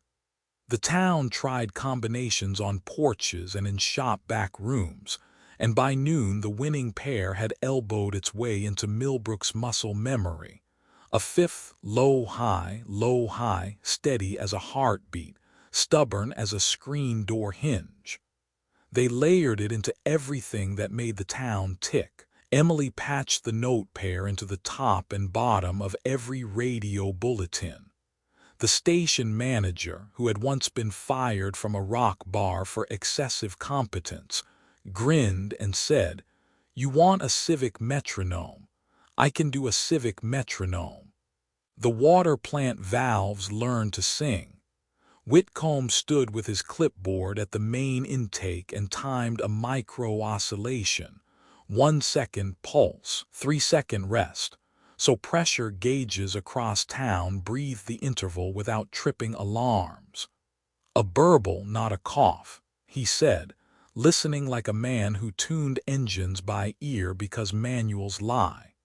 The Methodist organ, newly scrubbed of oily rag theology, played the 5th at noon as a maintenance check. The phrase churches use when they mean we will do the right thing and call it practical. The high school's antiquated bell system, which had defied being modernized by pretending to be sacred, chimed low-high at 2:00 p.m. sharp and again at 2:14:50 just before the nightly hinge. In kitchens, the old and young remember pairs read their lists and ended each name with the two notes. Ruth taught them to keep it soft, not a taunt, a signature. The skate park kids learned to slap their decks twice in the rhythm. Toddlers banged spoons in accidental solidarity. A welder in a shed outside town tacked 2 beads of steel to a pipe, so the draft sang the fifth when the wind came out of the west. "Teach the network a different clock," Frederick said, and when he said network, he did not mean only the harvest mist in the clearing. He meant the web of radios, pipes, voices, and habits the town had welded together and often mistaken for personality. They scheduled a test the town would not recognize as a test. At 7:03 p.m., the diner jukebox hiccuped and refused quarters. Ruth accidentally opened the library door 15 minutes late. The crossing guard at the four-way stopped traffic and then didn't wave it through for an extra counted breath. The pharmacist's label printer paused mid-buzz. An electrician toggled a breaker off and on, and then stood there to see if the lights learned the tune. At 7:30, the dial tone seemed to gather itself, as if the town's instruments had agreed to be a band. Frederick felt it in his chest like the click before a good thought. Emily's receiver ticked a smear of static into 2 distinct peaks. "Something's listening," she said, not sure if the something deserved a pronoun. They planned the first walk to the clearing with carpentry caution, no heroics, no making the dark feel important by giving it a spectacle. "We go as municipal maintenance," June said, writing a list on the chalkboard in a hand that had addressed envelopes through 3 wars. "Flags, bricks, rope, spray paint, clipboards. We act like the town we are." They would mark the clearing's edge with minute stones, ledger bricks chalked with time stamps and the 2-note motif. They would not enter the circles. They would hum the fifth under their breath and count their silences the way you count the steps on an old staircase so it doesn't creak where you don't want it to. They would give the forest the courtesy of not pretending surprise. The stewards objected on schedule. "You'll provoke it," Linda said, exasperation running a fever. "We've had stability for a century." "We've had denial," Mia said. "We're swapping it for minutes." "You think a tune and a few bricks make you safe." "We think consent does," June answered. "The tune keeps our mouths steady." At 1:30 a.m., Frederick stood behind the old ball field with 20 people dressed like a road crew. The moon had made a half-promise of itself. The air smelled like pine and cooling asphalt. Emily handed out cheap headlamps and tucked a hand radio under Frederick's jacket. "If it goes loud in your skull," she said, "sing." Singing ruins certain kinds of fear. They walked at 1:45 the way a town walks to fix a water main, quiet, competent, visible enough to be its own permission. At the tree line, the first returned appeared, 15 yards apart, heads not yet tilted but carrying tilt in their bones like the memory of an old injury. Frederick saw his father's body at the far left and did not look directly. He had learned to save his eyes for work. 10, June said. They counted before stepping onto the pine duff. The clearing received them like a courthouse lobby, formal but not hostile, light pooled wrong where the mist would later pulse. The oak's trunk did its Euclidean insult. No angle right if you dared to see it. They did not stare. They measured.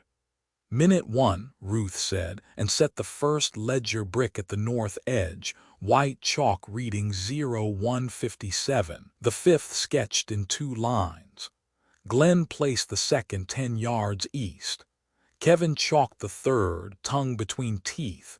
Ceremonial in a way boys are when they suspect ceremony is just a pile of decisions no adult bothered to beautify. The return did not move. The silence had temperature. At 2:02, heads lifted in the tree line behind them. At 2:15, Whitcomb's valve hinged miles away. At 2:17, the tilt came late by a notch, a stutter you wouldn't notice if you hadn't taught your town to hear. The mist rose. It approached the line of ledger bricks and paused like water meeting rock. Where it touched chalk, it thinned, threadbare for a half-inch as if chalk is insolent dust. Frederick could feel the fifth in his sternum. He hummed it because humming is how you keep from shouting. Emily's receiver pipped once in his coat. The oak made its knot shape. A pressure moved across the clearing like weather that had forgotten to be air. The inner rings, the newest dead, convulsed in a tighter pattern than the night of the flash. The tendrils sought attachment and found marks in the dirt instead. Not denied, inconvenienced, they did not press the test. "Minute 6, Ruth said, and they set the sixth brick and stepped back along their own rope line, measuring their retreat the way they had measured their audacity. "We're not here to win," James had said when they planned it. "We're here to log and teach." As they reached the tree line, the line of return turned their heads toward the oak in a motion that looked like deference or distraction. June led them to the ball field and onto the dirt they could name. No one spoke until the fence link clicked closed behind them. "What did you hear?" Mia asked softly. "Static with a question mark," Emily said, fiddling the radio dial to nowhere on purpose. Like it tried to harmonize and didn't know the key. "Chalk held," Glenn reported. "Mist thinned where it hit the marks." "Not magic chalk," Patricia said, grinning despite herself. "Ledger chalk, which is better." Frederick wrote the notes in his father's block letters. 2:02 leave, 2:15 hinge, 2:17 tilt late by 0. 3 mist thins at chalk, radio, interrogative static. He wrote it because writing made it true in a way memory cannot be trusted to do when the dark insists on being an editor. The town woke to rumors and to the organ test at noon and to the bell at 2 and to the fifth in socks on kitchen tile. In the afternoon, Ruth chalked the ledger brick with clearing marked chalk thins mist tilt stutter +0. 3 and added smaller, no blood, no exile, return tonight with light. "Light?" Linda asked, pinching the bridge of her nose like a woman regretting her hinge duty night and secretly proud she had done it. "Not torches," June said. "Lanterns, the kind you fix fences by." "What happens when you run out of bricks?" A man demanded from the back of the courthouse steps, hands on hips, a stance inherited from a father who had settled arguments with posture. "What happens when it learns your song?" "Then we write a longer one," Frederick said, "and we call the other towns to sing with us." He pointed to his father's map, pinned beside the ledger brick now, red dots in Vermont and Texas and Oregon, lines penciled between them in a web that looked like a child had drawn the country true without the interstates. You could feel the square do the math. If Millbrook had been held alone, perhaps the arrangement felt like weather. If others were held too, it was a system, and systems can be audited. That night they returned with lanterns, the cheap battery kind from the hardware store, light, steady, and unromantic. The mist rose and balked, thinned at chalk, hesitated at light, thickened where a brick had smudged under a careless boot. "We'll bake them," Patricia said. "Next time, chalk like you mean it." They saw for the first time the tendrils flow reverse. Just a moment, a stumble, energy pulling from the oak toward the outer rings when the fifth rose over the clearing like a dull hymn. Emily's hand radio spoke one syllable, machine-made, almost human. "Why?" and then died. She didn't tell anyone until morning. Sometimes secrets need a night to cool before they can be shared without heat. They left on time by their minutes, and slept exactly as much as people sleep when they have decided the dark is a colleague. The town had added a note to itself, and the forest had cocked its head like a predator learning a new noise. They hadn't won. They had made winning a thing with edges. Tomorrow, June said, marking the schedule with a pencil that had come from the post office bin. We don't go. We let the bricks be. We listen. She smiled at Frederick with the kind of pride that is not flattery. And you, young man, write letters to strangers who are less strange than we thought. He did. He wrote to Vermont and Oregon and Texas and 3 dots in states he had never visited but now felt responsible for. Block letters steady, voice steadier, teach your town a fifth. Count 10. Hinge where the water runs and the lights hum. Chalk your minutes. We think it hates being timed. We think it needs us to bless the bargain. We are refusing. Join us. The postmistress stamped them, and the thump of the cancel mark sounded like the low note of the bell. June laughed outright at that. Even our mail has learned the key, she said. Good. Let's see if the thing in the woods can read. By the weekend, the town had learned to hold 2 ideas at once, grief and refusal. That was the hardest part. You can teach a metronome to anyone who knows how to hammer. You cannot ask a mother to stop setting a place at the table without offering her a way to set the place in the right world. They made a room for it. Not a church, though church basements did fine work, but a secular liturgy. The ledger room occupied the old feed store, swept clean, walls painted the color of unambitious dawn. On one side, a chalkboard listed names of the truly dead. On the other, a shelf held candles nobody was allowed to light in public, private flames only at home after counting 10. In the center sat a table with a heavy ledger book, and anyone could write a sentence that began, I remember. The rule was specificity, because specificity was the solvent for lies. I remember the smell of Maddock Creek on his jacket.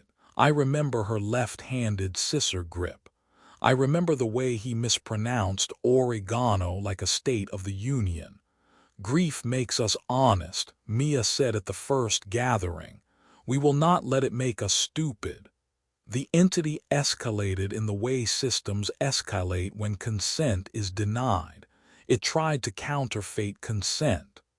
A week after the parley, a woman named Sharon, nice, tidy, a third-grade assistant who knew how to tie the shoes of 30 children without losing her place, raised her hand at the ledger room and volunteered to read the night's remember list. She did it beautifully, pace, breath, the fifth hummed on key. Kevin tugged at Ruth's sleeve twice, the weird signal, and pointed. Ruth didn't see it at first. Then she did, the tiny geometry error at the corner of Sharon's mouth, the head tilt that never quite returned to center. Who wrote your list? Ruth asked gently, as if asking where a child had learned a rude word. Sharon smiled and tilted her head 8 degrees in a way that made the books on the shelf look off-level. I did, she said with a sarin rap cadence. We remember. Ruth withdrew the paper. The names were perfect, the dates correct. The intention was wrong. Out, June said softly, hand on Sharon's elbow like a hostess showing a guest to the porch. No exile, no blood, minutes only. Sharon walked out without offense and stood on the sidewalk with that patient, empty neighborliness that had kept the pact alive for a century. They had discovered the edge and given it a name, the intention gap. Words alone were not binding currency. The entity could read memory and mimic cadence. It could not read why. Dad wrote it, Frederick said, opening the letter again at the kitchen table in the weekly room. It will know what I did. It will not know why I did it. He underlined why and added on the page, it needs spoken consent plus aligned intention. Words without why are counterfeit. Whys without words are private. We must pair them. They built tests like electricians tracing a short. Witness pairs introduced deliberate dissonance, saying a phrase while thinking the opposite, and watched the return twitch as if the sentence had turned to sand at the moment of contact. Kevin made a game of it with the skate park kids. Speak a truth you don't believe, speak a lie you do believe. Watch which one the copies can carry without the choreography glitch. The glitch showed up every time belief was absent. Consent has to be spoken and meant. Ruth wrote on the chalkboard, "We have been mean without meaning for a century." That counted. "Then we can break it," Emily said, eyes on the schematic she was drawing from a dozen scraps of data. "Not by force, by refusing to coordinate our mouths to their need." They needed proof strong enough to risk the clearing. Robert proposed what every horrified heart had already imagined and then shoved away. Take one of the returned alive and test directly. "No knives," he said. "No blood. I'm asking for a shutoff."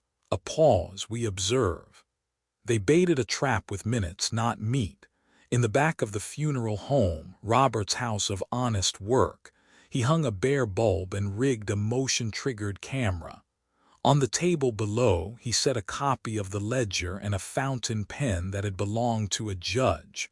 He wrote a sentence on top of the open page, "I consent to renewal." Then he left the door ajar and went home to make tea and tell the truth to the wall clock, which ticked the fifth on its own now because he had filed a gear. Just after 2:30 a.m., a figure entered Mr. Jenkins's replacement, hands reliable, heart rented. He stood over the book and lifted the pen. The camera caught everything, the flawless grip on the nib, the slow, exact script, the slight misalignment at the angle where the T crossed nothing. He signed the sentence and stood back as if awaiting a receipt. Robert stepped out of the cooler, flicked the switch on a portable lantern to flood the room with proper, unromantic light, and said, "No." The returned froze, Mr. Jenkins's face in the light like a portrait that would not pay taxes. "Renewal requires willing consent," he said in the flat chord of the fence line. "Not yours," Robert answered, unlocking the gurney brake with his foot. "Not here." He moved with the speed of an old man who has once run and chose not to make a habit of it. He pressed a pair of jumper clamps, wooden-handled, rubber-jawed, onto the man's wrists. The clamps were attached to nothing. That was the point. The gesture was procedural, not electrical, a way to mark the pause. "We are shutting you off." The returned sagged, not bleeding, not suffering, a machine in sleep mode. They did not cut. They did not bind. They wrote. Frederick arrived with Emily, Mia, and Ruth. They stood around the gurney while Robert kept a finger on the man's carotid in a habit of mercy he refused to surrender. Frederick read 2 sentences aloud, one he meant, one he didn't, about consent. The ECG Emily had taped to the return's chest showed a faint rhythm change at each word, but only spiked when meaning aligned with speech. Ruth wrote on the whiteboard, "Speech plus meaning equals conductive. Speech meaning equals insulation." "God help us," Linda murmured from the doorway, no longer a steward by title, hinge duty having sanded down several of her favorite certainties. "We've been blessing this thing for years with our yeses we didn't even believe." "Not God," James said. "Minutes." They released Mr. Jenkins, who stood, adjusted his shirt with that precise movement that used to comfort Frederick and now made his skin itch, and walked out into the 3 a.m. street without looking back. The camera had the record. The whiteboard had the sentence. The town had an exploit, which is what engineers call a chink in a system when they think they can turn it into mercy. 2 nights later, they walked to the clearing not to mark it, but to speak inside it. A smaller group this time, keepers and witnesses, Robert with his gentle disapproval of plans that asked too much of the old, Kevin with his unignorable youth. Lanterns lit, fifth hummed, chalk fresh. Frederick carried a page from the ledger room with a sentence he had written and meant in front of the town. I will not give my father's face to this bargain. They stepped inside the outer ring and stopped. 10, June said. They counted to steady their mouths. The knot choir rose like weather. Protection, prosperity, death shall have no dominion. Without willing consent, Frederick said, and met the knot father's eyes full on, because sometimes the most economical tool is pain. Say it.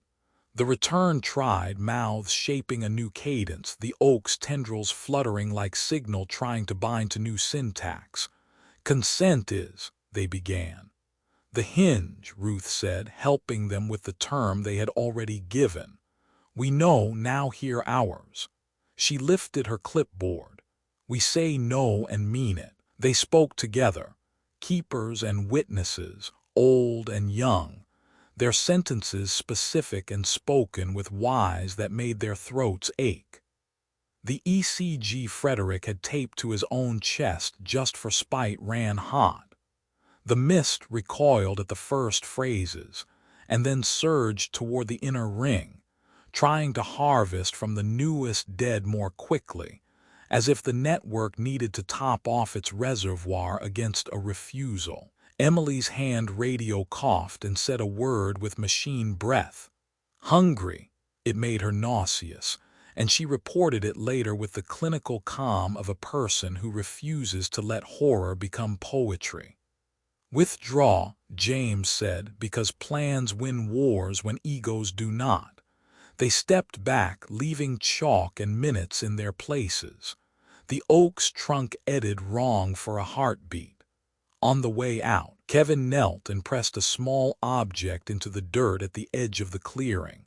A flat river stone painted with a child's handprint and the words "No Kings" in wobble caps.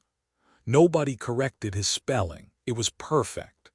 The next morning, 3 letters arrived from out of state: Rutland, Lapine, Goliad. Each held a sentence written in a stranger's hand and meant, "We will not consent." Each enclosed a photograph, chalk marks by a swamp, a 5th sung into pine smoke, a water valve labeled with a church note in someone's grandmother's script. The map over the ledger brick grew string. Network for a network, the journalist wrote. You can't starve a thing that big alone. The entity adapted again. The sirens blanked for 15 minutes one afternoon while an ambulance ran on instinct through town, the drivers counting their own hinge under their breath.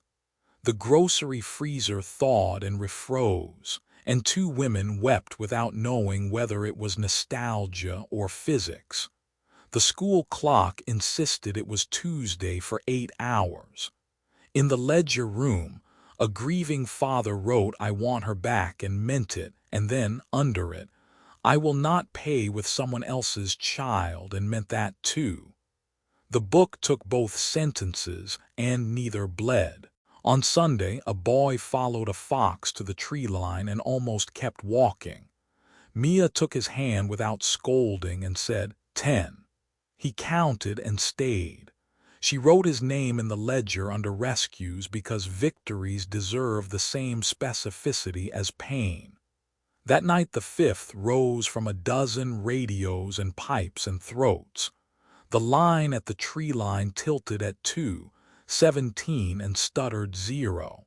5 seconds. Frederick wrote the number and drew a little fish next to it on his father's old map without letting himself think about why. Then he looked at the date they all carried in their calendars like a tooth in a pocket, the renewal window, less than 3 months off, and said the next sentence without ceremony. We need to break it all at once. They called it a bell out of convenience. It was really a choreography.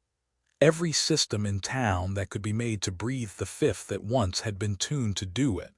Noon organ, 2 o'clock school bell, water pulse at 15 and 45, radio's top and bottom of the hour, skate decks, spoons, a farmer's diesel pump singing when he primed it, a machinist's lathe fitted with a washer that made the bearing hum just so. If you stood at the ledger brick at noon, you could feel your bones vibrate in tune with the town. They were not naive. The entity had reach. The day before they planned the collective entry, the radio tower got a migraine and dropped signal like a drunk. The water plant blew a gasket that Whitcomb swore he had replaced last month. The organ's wind motor tripped a breaker and stayed tripped until the custodian touched the casing and counted 10. "It's testing where our faith is mechanical," Emily said, twisting splices with maddening care. "We will answer with both." They asked for outside mouths. A dozen towns sent what they could. 5 people in Vermont who had been singing to an empty church like fools who turned out to be early. A family in Texas who had learned to chalk in August heat without crying. A ranger in Oregon who had taught her river to hum in a canyon with no radios. They tuned watches by noon in Millbrook, which made no sense across time zones and perfect sense in the key of "we choose this now." On our time, June said at the final meeting, she had stopped saying if.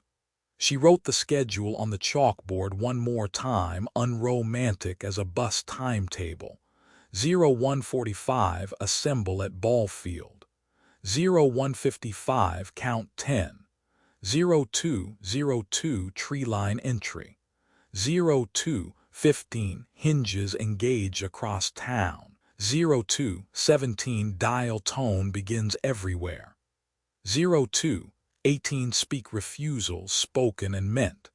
02:23 withdraw if the oak moves wrong. No blood, no exile, no heroes. They brought lanterns, chalk, rope, clipboards, the ledger in a copy, not the original. The original stayed in the feed store with a volunteer asleep on a cot beside it, a pencil in her hand like a weapon and a lullaby. They wore work clothes because work was the point. At 1:55 the town stood at the edge of the field and counted out loud. The counting made the air feel shared. People who had not been brave at the vigil found their mouths opening and closing in rhythm, and were surprised to find themselves brave now. Linda stood in the front rank with her hinge clipboard, hair pinned like she meant it. Whitcomb stayed at the plant, hand on the valve, one eye on the gauge and the other on the clock with the smugness of a man who knows a gauge can be taught shame. They stepped into the trees at 2:02. The sentinels were waiting 15 yards apart, coordination like a sin that had learned to look tidy. At 2:15 the pump sighed. At 2:17 the fifth rose from everywhere at once. Pipes, radios, organ, spoons, diesel, lathe, the human throat's variable glory. The mist lifted an impossible, ordinary pulse to the new timing. Only for a breath, only enough to be true. "Speak," June said. They did, not shouted slogans, not brave nonsense, paragraphs. Sentences with nouns only grief could supply. "I remember the mole on her left shoulder. I refuse her copy. I remember his pancakes every Saturday. I refuse the bargain that steals his why. I will not consent to renewal. I will not trade a child's tomorrow for my comfort today." The words made the air heavy, as if the clearing had been under-pressurized for a century and was now adjusting to a normal pressure. The knot choir answered with persuasion and then with threat and then with the crackle of something larger trying to change its voice. Prosperity, it argued weakly at first. Protection. It insisted next, through 100 mouths. When that failed, because the word protection snapped against the ledger room's specificity like a cheap elastic, the oak's trunk rippled, and a shadow like a fourth dimension laid on three bent the air. "Watch the edges," James barked, not unkind, a carpenter yelling at rain. "The edges of the clearing are where courage dissolves into romance. You have to keep an eye on them." Emily's radio made a sound that wasn't a word but wanted to be. Hun, gry. It made her want to vomit and pray, and she did neither. She tightened the headphone and said to the air, "We know." On the far edge, a woman staggered. Linda caught her elbow and counted 10 into her shoulder like CPR. The tendrils that usually ran inward from the rings to the oak began to oscillate. When a refusal landed, a thread reversed, faint, not every time. Glenn pointed with his pencil, astonished and sure. "Look, return current." Robert had brought the gentlest possible tool for a violent job. The truth. He lifted the portable speaker, pressed play, and let the recording of Mr. Jenkins's counterfeit consent and the intention gap spikes play aloud. The clearing heard itself being measured. The entity had 1,000 resources, minds, roads, wires, rumor, but almost none for shame. This was as close as they could offer. Kevin knelt and pressed 3 more painted stones into the duff. No kings, no copies, count 10. He did it quickly, a boy doing what boys do when given a task that makes them older. At 02:23 the oak moved wrong. Not physically, physics was already an insult in that clearing, but morally. The air got thin. A line of returned in the inner ring took a step forward they had never taken. The nearest tendril thickened, seeking a mouth, any mouth, willing or not. "Withdraw," June said. No tragedy in it, no triumph, just schedule. They stepped back by the rope they had laid. The mist lunged and found chalk and light and the fifth and paused half a heartbeat exactly where the plan had said it would. The pause was all they needed. People left the clearing in rows, carrying their sentences home like wet laundry that would need wringing before it was fit to wear. The fifth faded from the radios and pipes because human lungs cannot hum forever. The organ let the last chord ring so the air had somewhere to go. Frederick walked backward until he hit fence. He did not look at the not father. He looked at the ledger in his hand and the chalk on his fingers, and the boy beside him who had spelled kings with an extra tremble. On the square, the ledger brick waited. Ruth wrote Bell held tendrils oscillate, refusals conductive, withdrew on time, no blood, and under it, smaller, outside towns in tune. Renewal window -72 days. Will it retaliate? Someone asked, a tremor under the words. It already has, Mia said. It gave us back our grief. They built a schedule for grief, too. In the ledger room, candles were lit in private and blown out after 10. The book filled with I remember, and I will not. The feed store became a chapel and a bunker and a school, switching roles by the hour without the courtesy of a bell. At 3 a.m., Frederick walked alone to the edge of the ball field and counted 10 for himself. He thought of the carved sentence in the cave, "Death shall have no dominion in the protected lands," and said out loud what his father's letter had implied, what the data had made plain, what the clearing had begun to teach. Protection without consent is a cage. The pines didn't answer. The wind had a grammar he didn't speak. But the fifth moved in the grass like a mouse, and he trusted mice more than he trusted monarchs. The next morning, a letter from a town he had never heard of arrived. Small, flat, the penmanship of a woman who had always written short notes to accompany casseroles. "We tried your fifth. Our men laughed. Our kids didn't. Our kids keep doing it. The mist stutters now. The map took another string. The network that had once used towns as mouths had to listen now to a choir of refusals any one voice could not drown.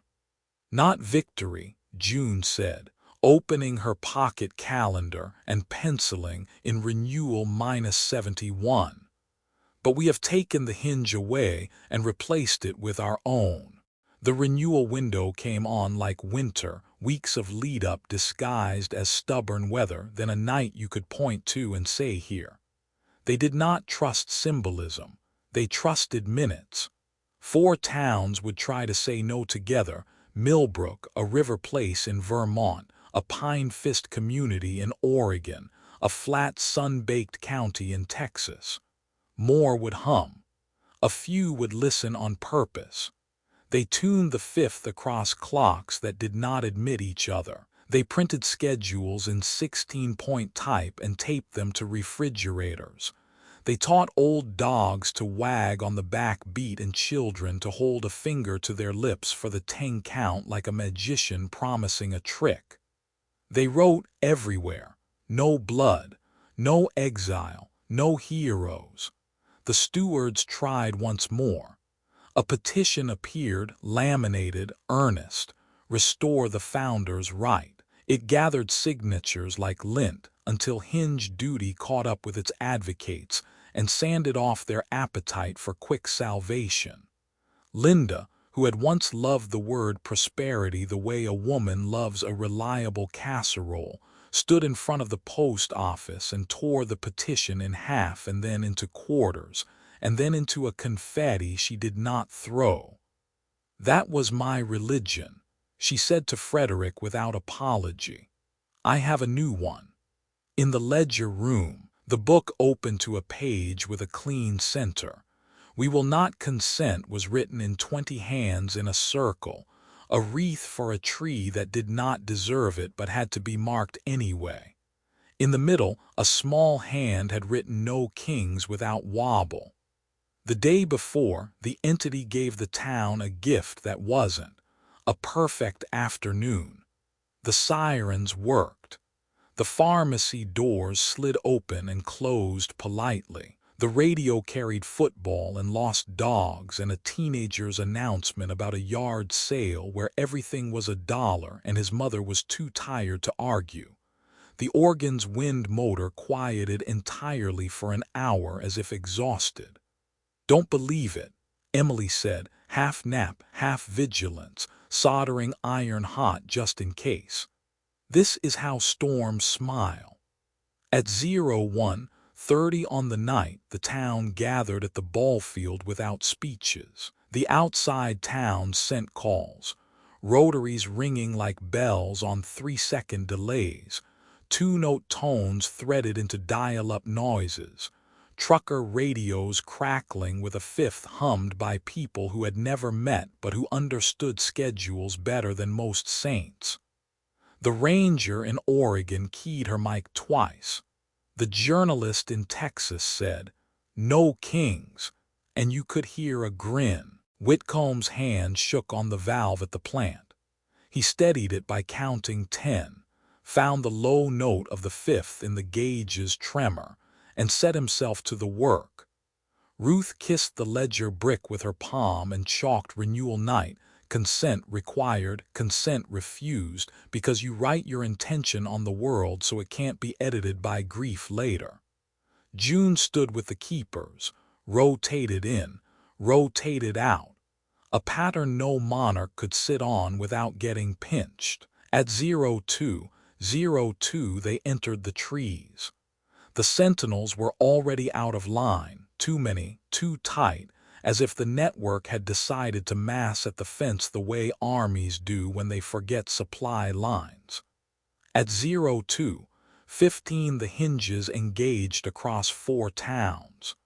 At 02:17 the dial tone rose, not in beauty, but in stamina. The oak opened in the only sense that word can be used for a geometry that refuses to be kind. An aperture of wrong that hurt the part of your brain school never taught you how to soothe. The mist rose, thick as habit. It reached for mouths, it found chalk, it found light, it found the fifth in pipes and radios and throats. It adjusted the way systems do. "Speak," June said, keeper for that minute, which is all a keeper ever is allowed.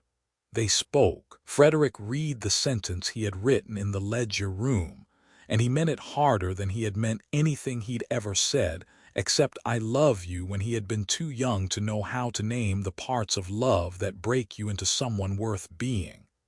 "I will not give my father's face to this bargain." He felt the word will conduct the way copper does. He felt the word not turn some tendril brittle. He felt the fifth under his sternum like a brace. Across town, the organ breathed the fifth, the school bell chimed it, the water valves pulsed it, spooned kitchens, lathes, diesel pumps, skate decks. In Vermont, an empty church hummed with 6 voices.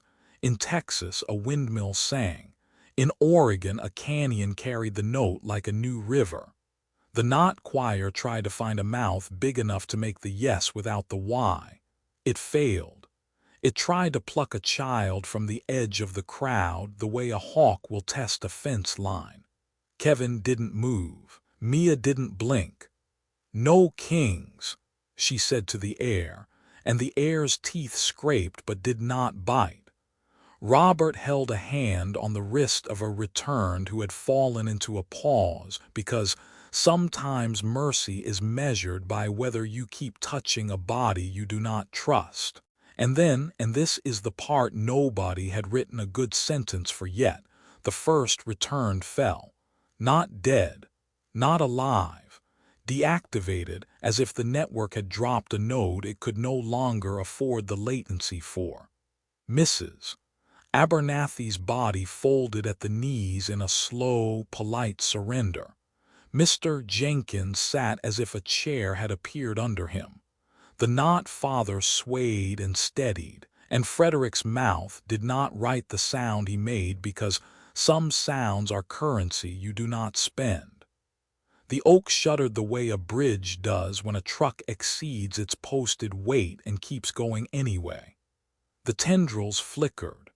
For one breath, the reversal that Glenn had pointed at 2 nights earlier became a flow, energy moving away from the trunk and into the ground, into the ledger bricks, into the chalk and light and fifth, into the mouth speaking sentences with Y's stitched inside. "Hold," June said at 02:21 because plans wear wristwatches. At 02:23 the aperture closed halfway and then half again, wrongness folding like paper, angles admitting for a rude second the possibility of being educated. It would not be choked. It could be starved. Starvation is not mercy. It is sometimes the only way to unbind a system that refuses to accept a denied signature. They withdrew on their minute. They did not run, although part of the crowd. It is always part. Wanted to sprint into the dark and declare the job done by kissing danger on the mouth. They walked to the square and counted 10 with their eyes closed in case anyone wanted to call it a prayer. In the morning, Millbrook woke to silence where silence belonged and noise where noise belonged, and 2 new kinds of sound. The sound of truly dead bodies that would not rise and had to be mourned honestly, and the sound of returned bodies that had paused like unplugged refrigerators and would not refill. Grief walked on shins, not heels. It was heavier than the lie. It was better. They did what towns do when death comes in honest numbers. They cooked. They carried chairs. They wrote names in the ledger with particulars that would stand when memory yellowed. The ledger room's candles burned privately and were blown out after 10. You heard the fifth in the dishwashers and the breaths between "I remember" and "I will not." On the courthouse steps, Ruth chalked renewal failed, no consent, many paused, mourn honestly, no blood, and under it, smaller, Outside towns held. Letters coming. Hold hinges. Linda set a casserole beside the brick and did not call it prosperity. She called it dinner. Emily took the recordings and the ECGs and the logs and compressed them into a package she could send by phone on a good day and by ranger on a bad one. The professor in Vermont replied with a quote nobody needed and a sentence they did. You have shifted the burden of proof. The journalist in Texas wrote, we'll print the recipe. The ranger in Oregon sent a picture of a child holding chalk with sap on their hands. Across the country, a handful of towns added the 5th to their mournings because they had run out of reasons not to. Frederick walked to the cemetery at dusk because some habits deserve a proper ending. The earth over his father's grave was strange, not disturbed, not still. He counted 10, put his hand on the stone, and did not ask for anything. He said thank you for the ledger and sorry for the method, and I am trying to be the kind of son who shows his work. The wind didn't answer. The grass held the 5th the way you hold a tune you're not ready to sing aloud. The not father still stood some nights at the tree line, tilt not quite on time. The choreography glitched by a town's refusal. He might stand for years and then fall. He might fall tomorrow. The ledger had room for either sentence. Millbrook made laws out of practices because that is how practices survive the people who invented them. Silence is counted before public votes. Hinges are scheduled for all critical systems. Keepers rotate. Witnesses are paired old/young. No willing life. No firstborn. No children. No copies. No blood. No exile. They posted them not on a plaque but in schoolrooms, kitchens, churches, garages. The laws weren't magic. Magic had gotten them here. Minutes would get them out. On an ordinary Tuesday 3 weeks later, the organ held the 5th for maintenance, and a man in the back pew cried because his wife was not coming back and because, for the first time, that sentence made him taller, not smaller. In the skate park, Kevin taught a 7-year-old to count to 10 before dropping in. At the plant, Whitcomb sighed and filed a maintenance report that read like a poem to anyone who'd learned the new language. At the ledger room, a girl wrote, I remember the sound my grandpa made when he tried not to laugh, and under it, no kings. Frederick sat on the porch of the weekly room over the hardware store with his father's box open on his knees. The map lay across his lap, strings taut to places he could now put his finger on without Google. He thought about leaving and about staying and about the way leaving sometimes is staying if you carry the tune elsewhere. He saw himself in towns whose names tasted different and felt the 5th in their pipes. He pictured a world where entities old as moss will have to learn the new grammar or choose a forest without mouths. He wrote a letter to the child he didn't have yet because some promises needed a blank addressee. We taught time to look up, he wrote.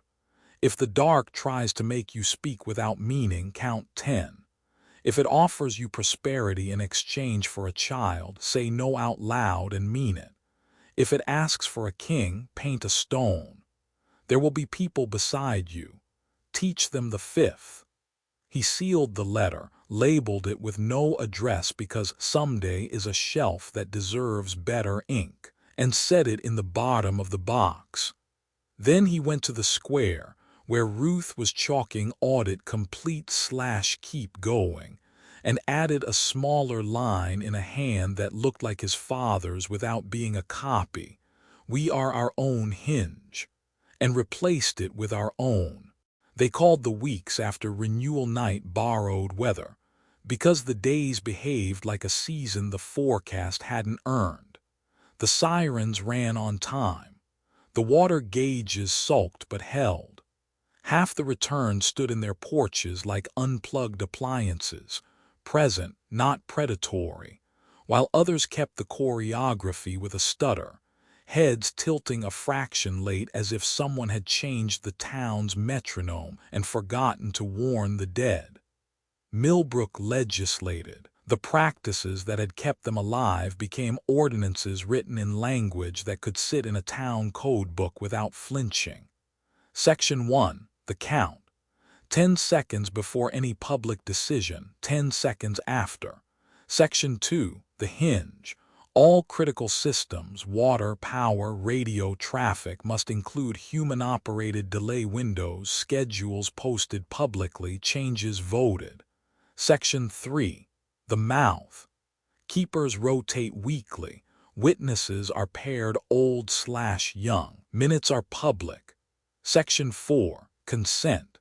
No willing life offered, no firstborn, no children, no copies, no blood, no exile. Section 5. The ledger.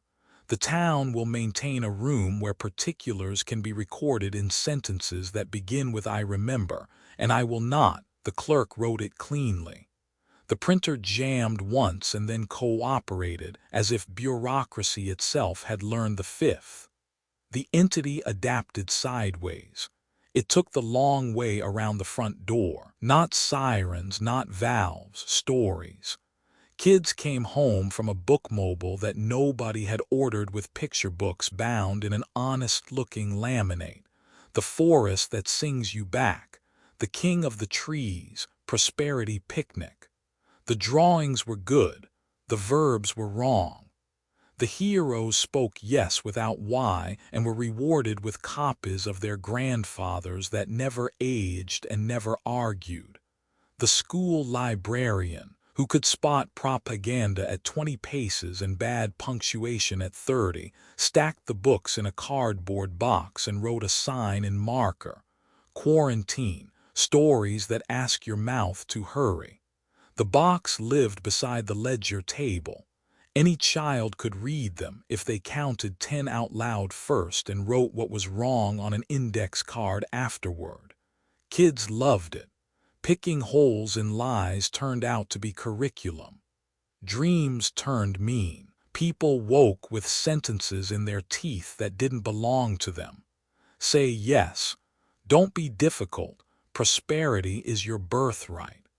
Mia kept a notebook beside her bed and wrote them down in the morning in the same block letters Frederick used, then crossed each out with a ruler.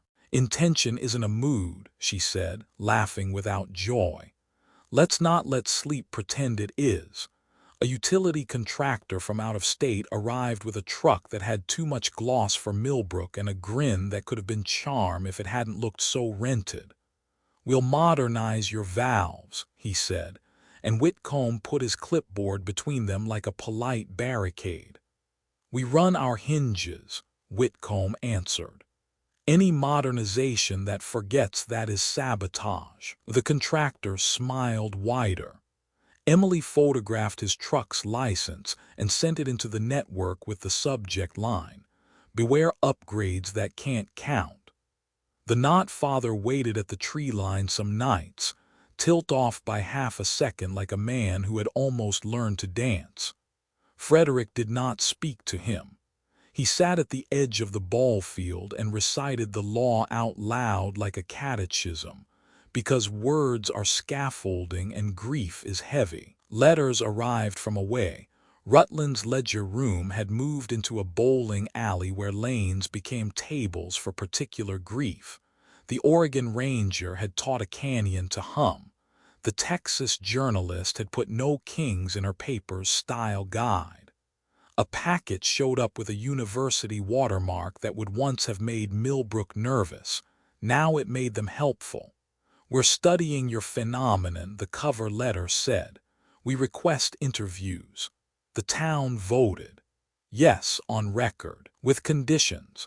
No photography in the ledger room, no names without permission, no putting this into a narrative that made a hero where a schedule will do.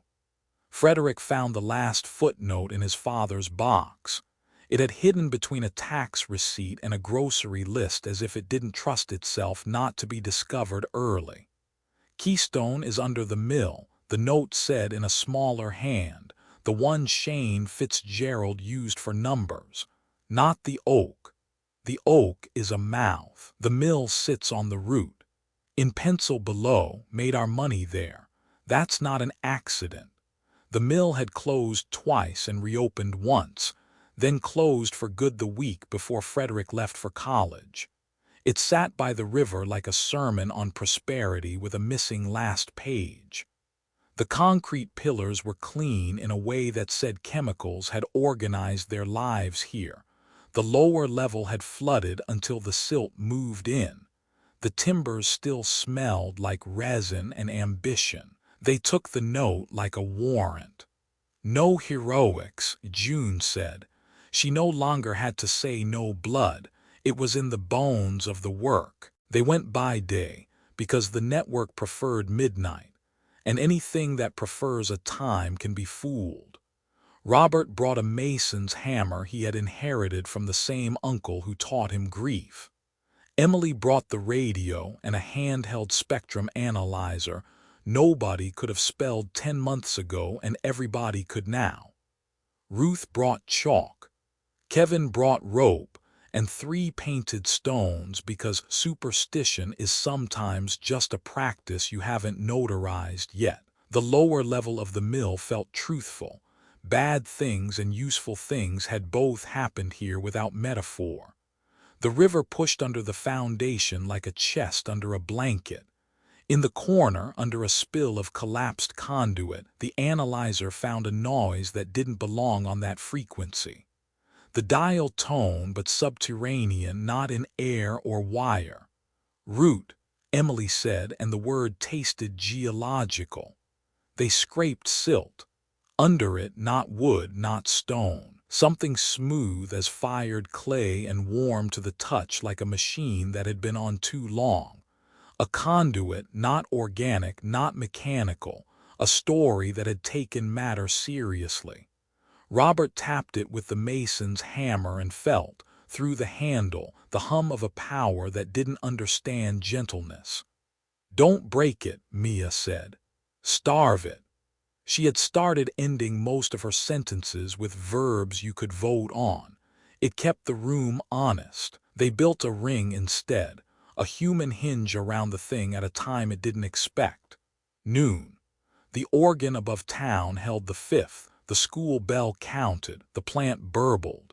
In the mill's underbelly, 10 people stood in a circle and did the most unromantic thing. They waited. 10 seconds, 10 more. They spoke the law. They read particulars. The analyzer's line jittered and then steadied to a new baseline. Emily's mouth went slack with surprise. "It's listening," she said, which meant it can be taught, which meant we're not done. In the days after the mill, sleep quieted and the bookmobile stopped coming. A contractor with a different truck showed up with genuine humility, and a handwritten note from a town in Ohio that had learned the 5th last week. Whitcomb shook his hand. The town voted, yes, with a clause. Any modernization must contain a hinge. The clause was printed on receipt paper and taped to the plant's control cabinet with the kind of tape that outlasts marriages. Grief found its rhythm. The ledger room ran mornings and evenings. Casseroles arrived with labels that read spaghetti instead of prosperity. The Not Father fell on a Tuesday, knees polite, eyes open in a way that didn't accuse anyone of anything. Frederick sat on the curb outside his childhood house with his elbows on his thighs and counted 10 a dozen times, not to change anything, but to keep his mouth from making promises it couldn't keep. When he could trust his words, he wrote the funeral notice and made it ordinary. The service filled the church. The organ did not play symbolism. It played the 5th between hymns when it needed to catch its breath. Outside towns began to ask for training. "Come teach us hinges," they said. Bring your ledger protocol, we have valves too. Frederick didn't want to be the person with the answers, he wanted to be the person with the schedule. He made a binder, dial tone kit, radio scripts, hinge diagrams, ordnance text, a template for ledger rooms, a curriculum for children called Spot the Hurry. He took the bus with a canvas bag and left it in gymnasiums and Grange halls and libraries with carpet that smelled like 1987. He would arrive, talk for 50 minutes, listen for 50 more, then ask them to vote. He said no kings with a smile that made the words less like a dare and more like a recipe. When he returned, Millbrook had changed in the way towns change. When they survive a season the maps didn't acknowledge. The ledger brick on the courthouse steps was dinged at the corners and darker where hands had touched it in rain. Beside it, someone had chalked not a report, but a sentence with no author and no flourish. We are not a miracle. We are a method. And because pride will sneak in, even under the fifth, the entity gave them a storm to remind them stupid is always available. A line of thunderheads sat on the ridge and refused to move. The river lifted at midnight as if the mill's root had to cough something mean out of its lungs. The sirens worked, the hinges held, the town counted. Kids stood on porches with lifesavers on their tongues and learned how to swallow fear without making it their diet.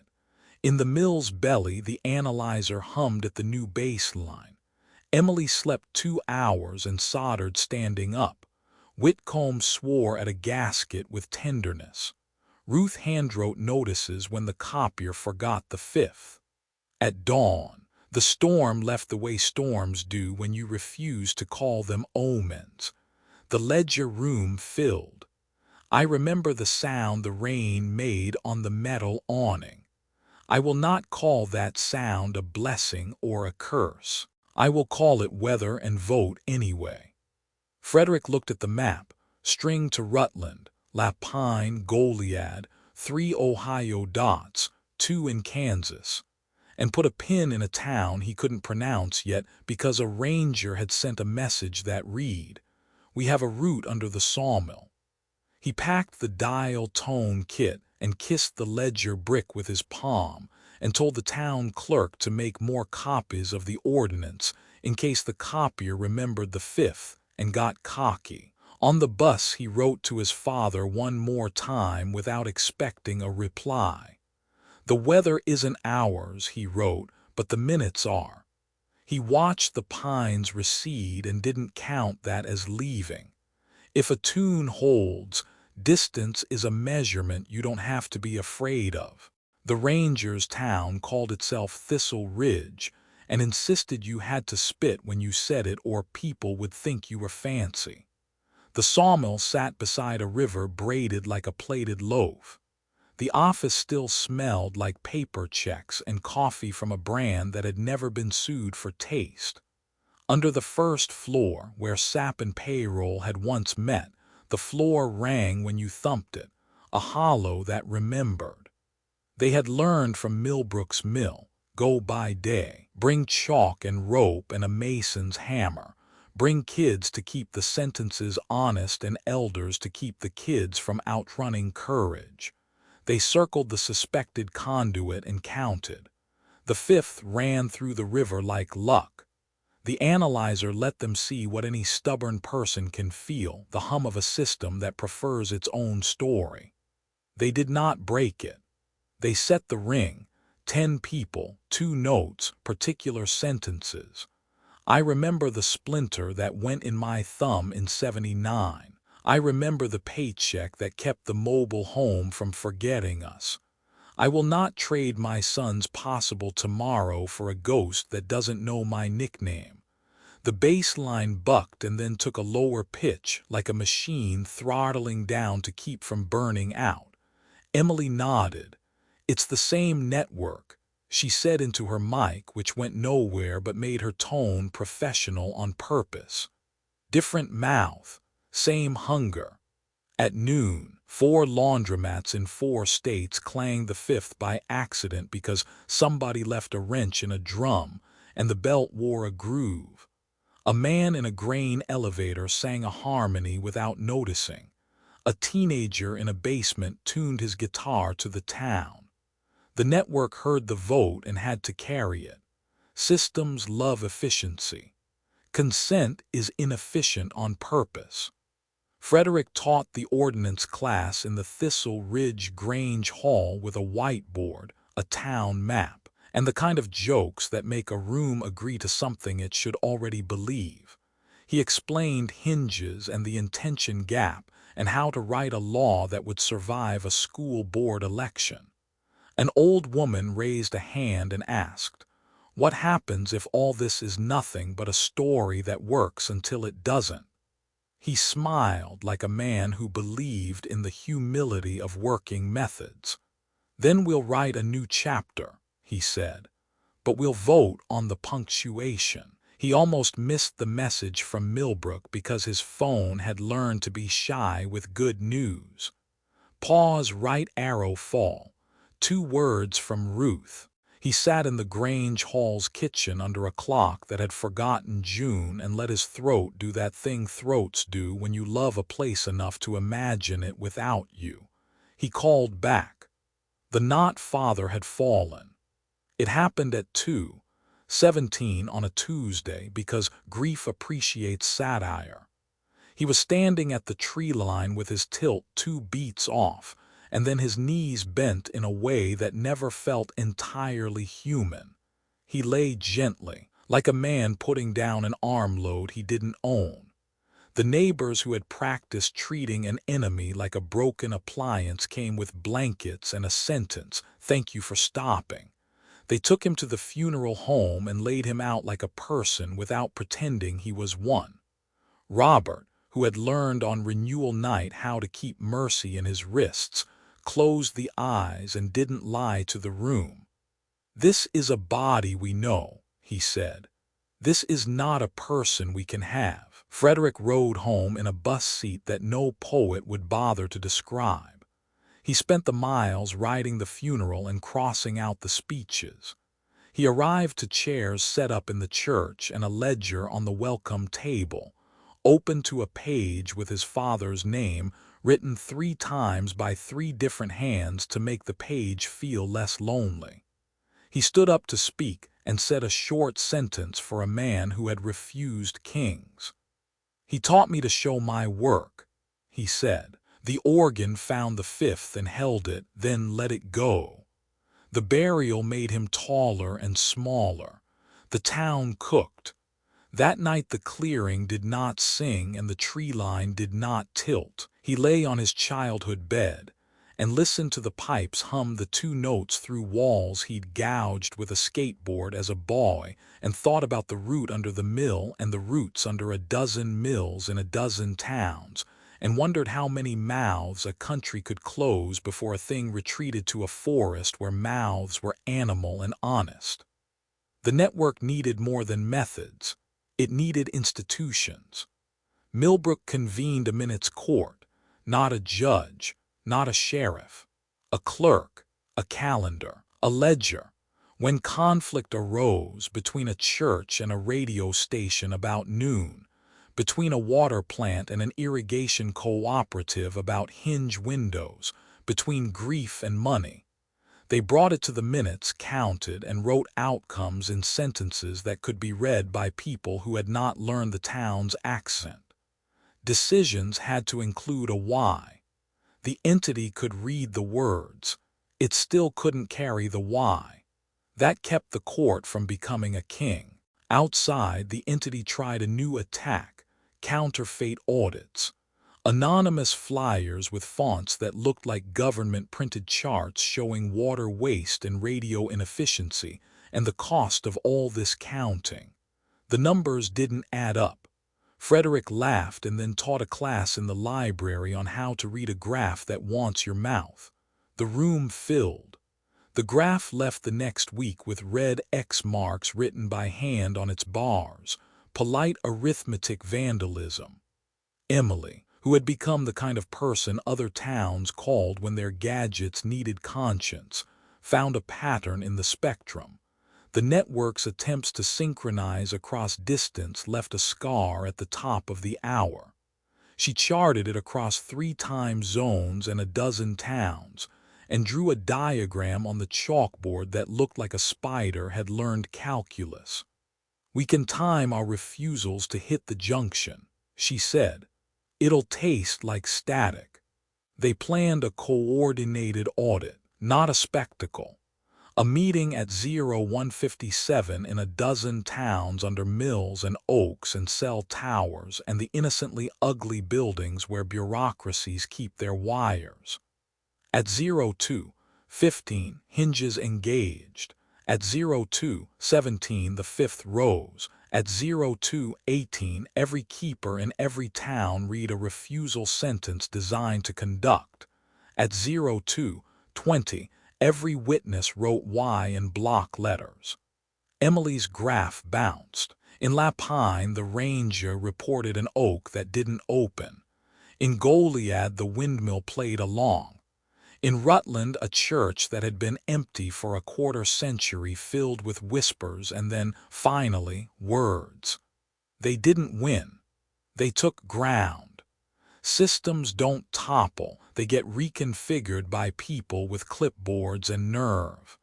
The entity did what old systems do when they are being out-administered. It got nostalgic, dreams filled with the old prosperity. Milled lumber turning into houses that didn't leak, mills turning into schools that never needed bonds, and you could feel yearning pull like the moon. The ledger room stayed open late. "I want that," a man wrote who had spent 40 years running a planer and the last 2 figuring out how to not sell his grandson for a copy. He paused. "I will not trade a child for it." He blew out the candle after 10. Frederick learned to teach without telling. He drove to a town with a name he liked the sound of and asked 3 questions in a diner over eggs. "When does your town hurry? Where is your hinge? Who decides the mouth?" People answered. They built their own ordinance. He left the dial tone kit and 2 painted stones and came home to find Millbrook arguing about radio airtime for a teenager's band. He counted, laughed, and took the keeper's seat for an hour while June walked the square and let other people practice the sentences. The root under Millbrook's mill hummed lower now. Emily tuned the analyzer and found the frequency less eager.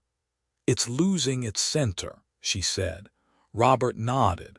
"So we stand straighter." The next letter he opened wasn't from a town. It was from a company with a logo that had learned how to be friendly without being kind. "We're building a data center up county," it said. "We'd love to underwrite your ledger room as part of our community commitment." The town counted. Then it said no and meant it and wrote the Y in a sentence that would stand up in a meeting. "We will not let our refusal be turned into marketing." The company sent a gift card and the clerk mailed it back with a letter that began, "I remember." That night, because grief and joy share a wall, the high school band played at halftime and accidentally hit the 5th when the drum line counted off too slow. The bleachers hummed. A boy kissed a girl with the new polite desperation of people who believe tomorrow is possible. Kevin laughed at something dumb and wonderful. Frederick sat beside Mia and let his shoulders rest where friends lean when they have said no to a thing together and discovered a yes under it. No kings. Yes minutes. The map over the ledger brick became a quilt. Pins and strings and notes on index cards turned into a stitched top the quilting circle pieced together on Monday nights. Mills, oaks, water plants, libraries, and embroidered no kings at the border, a legend in the corner, 2 notes, a tiny clock, a box for Y. They hung it in the feed store. When the professor from Vermont visited, She stood in front of it with her hands tucked behind her back like a first grader asked to recite and said, "You've built a discipline." Nobody clapped. They nodded and added a hinge to the thermostat because the heater had feelings. The return that remained, some paused, some moving with styles of wrong that no longer frightened children, became a civic problem instead of a supernatural one. The Minute's court wrote standards for care. They were housed, fed, shielded from cruelty, and denied voice in votes because consent meant something now, and you don't manufacture it out of politeness. Their presence kept everyone honest about the grammar of what had been done here for a century. You could not lie in a town that had a reminder at every tree line. A year out, the renewal window came and went like weather you were ready for. People gathered, counted, spoke, and then went home to do dishes. The oak opened a little and closed faster. The tendrils pulsed and found chalk and light and law and learned to stop embarrassing themselves. The mill's root hummed at a tone that meant annoyed.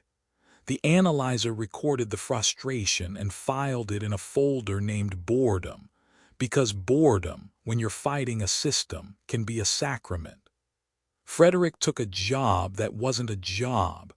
Bellwright, people called it, half as a joke, half as a title you could put on a business card if you had a business. He carried the dial tone kit to towns that wrote their names on sheet cakes and their ordinances with pencils.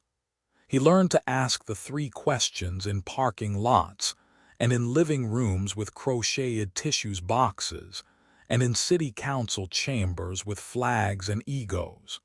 He learned to leave before anyone mistook him for a king.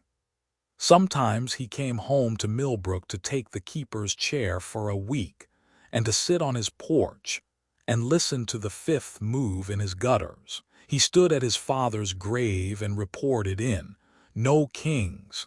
Many minutes. Weather's rude. We're fine."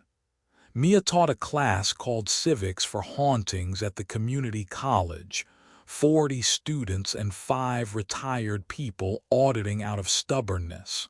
They practiced reading propaganda aloud and counting before they answered. They wrote their own ordinances for imaginary towns, Clay Creek, Jacob's Bend, Sad Holler, and argued about details with the kind of joy that makes argument worth a life. On the first day she wrote on the board, "Grief is not policy."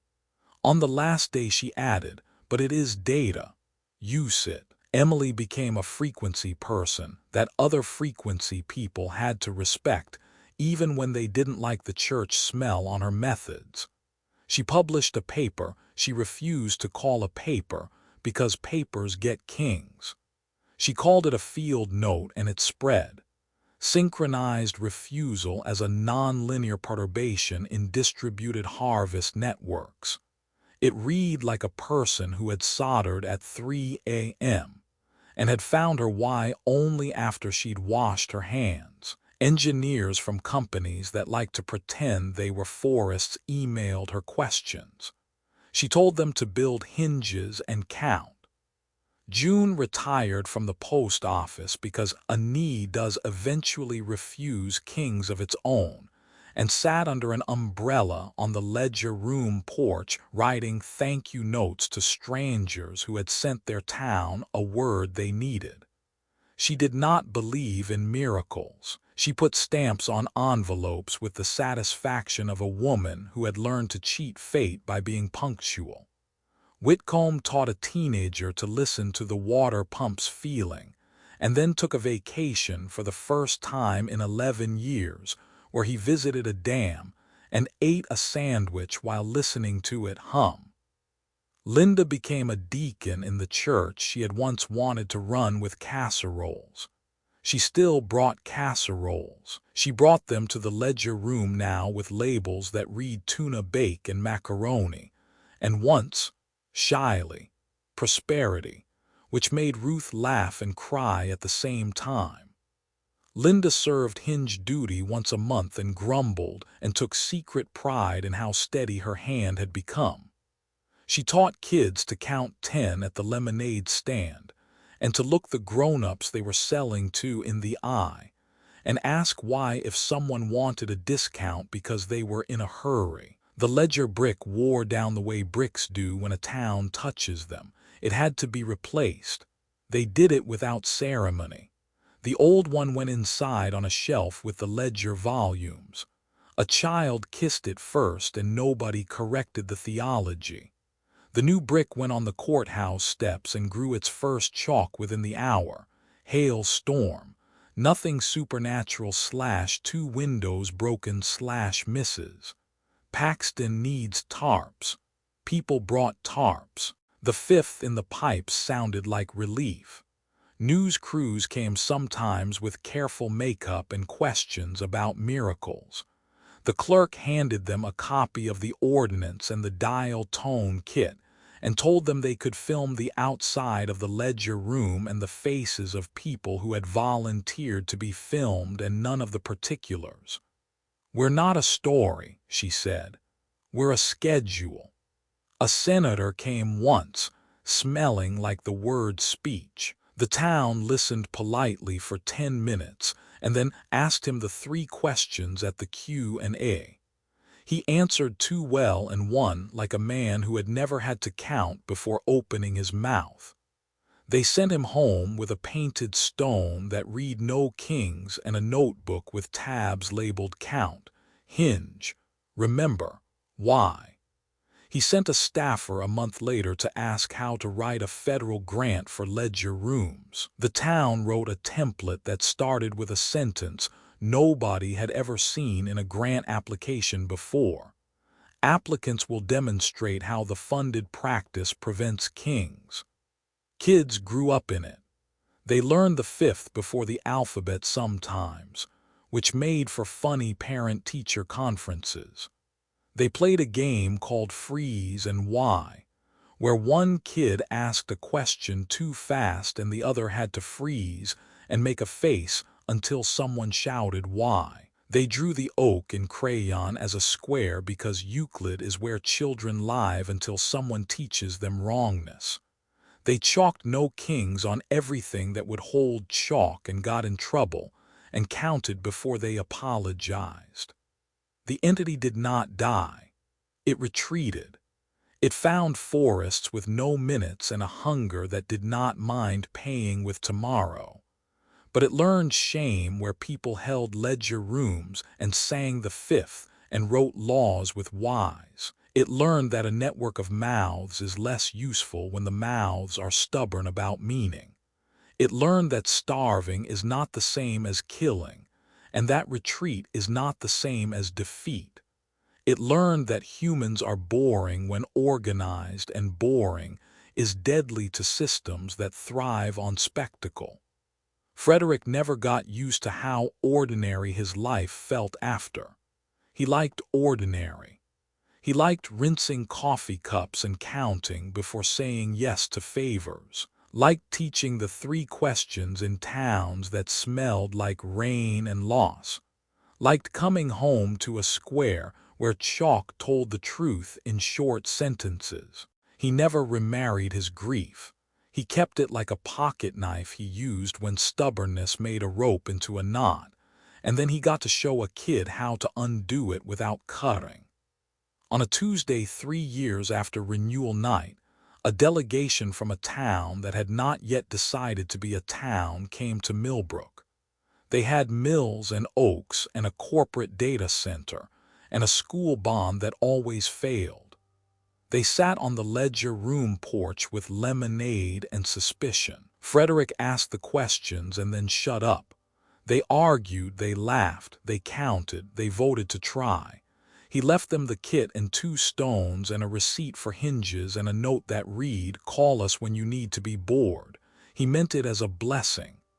That evening he walked to the ball field and stood at the fence line.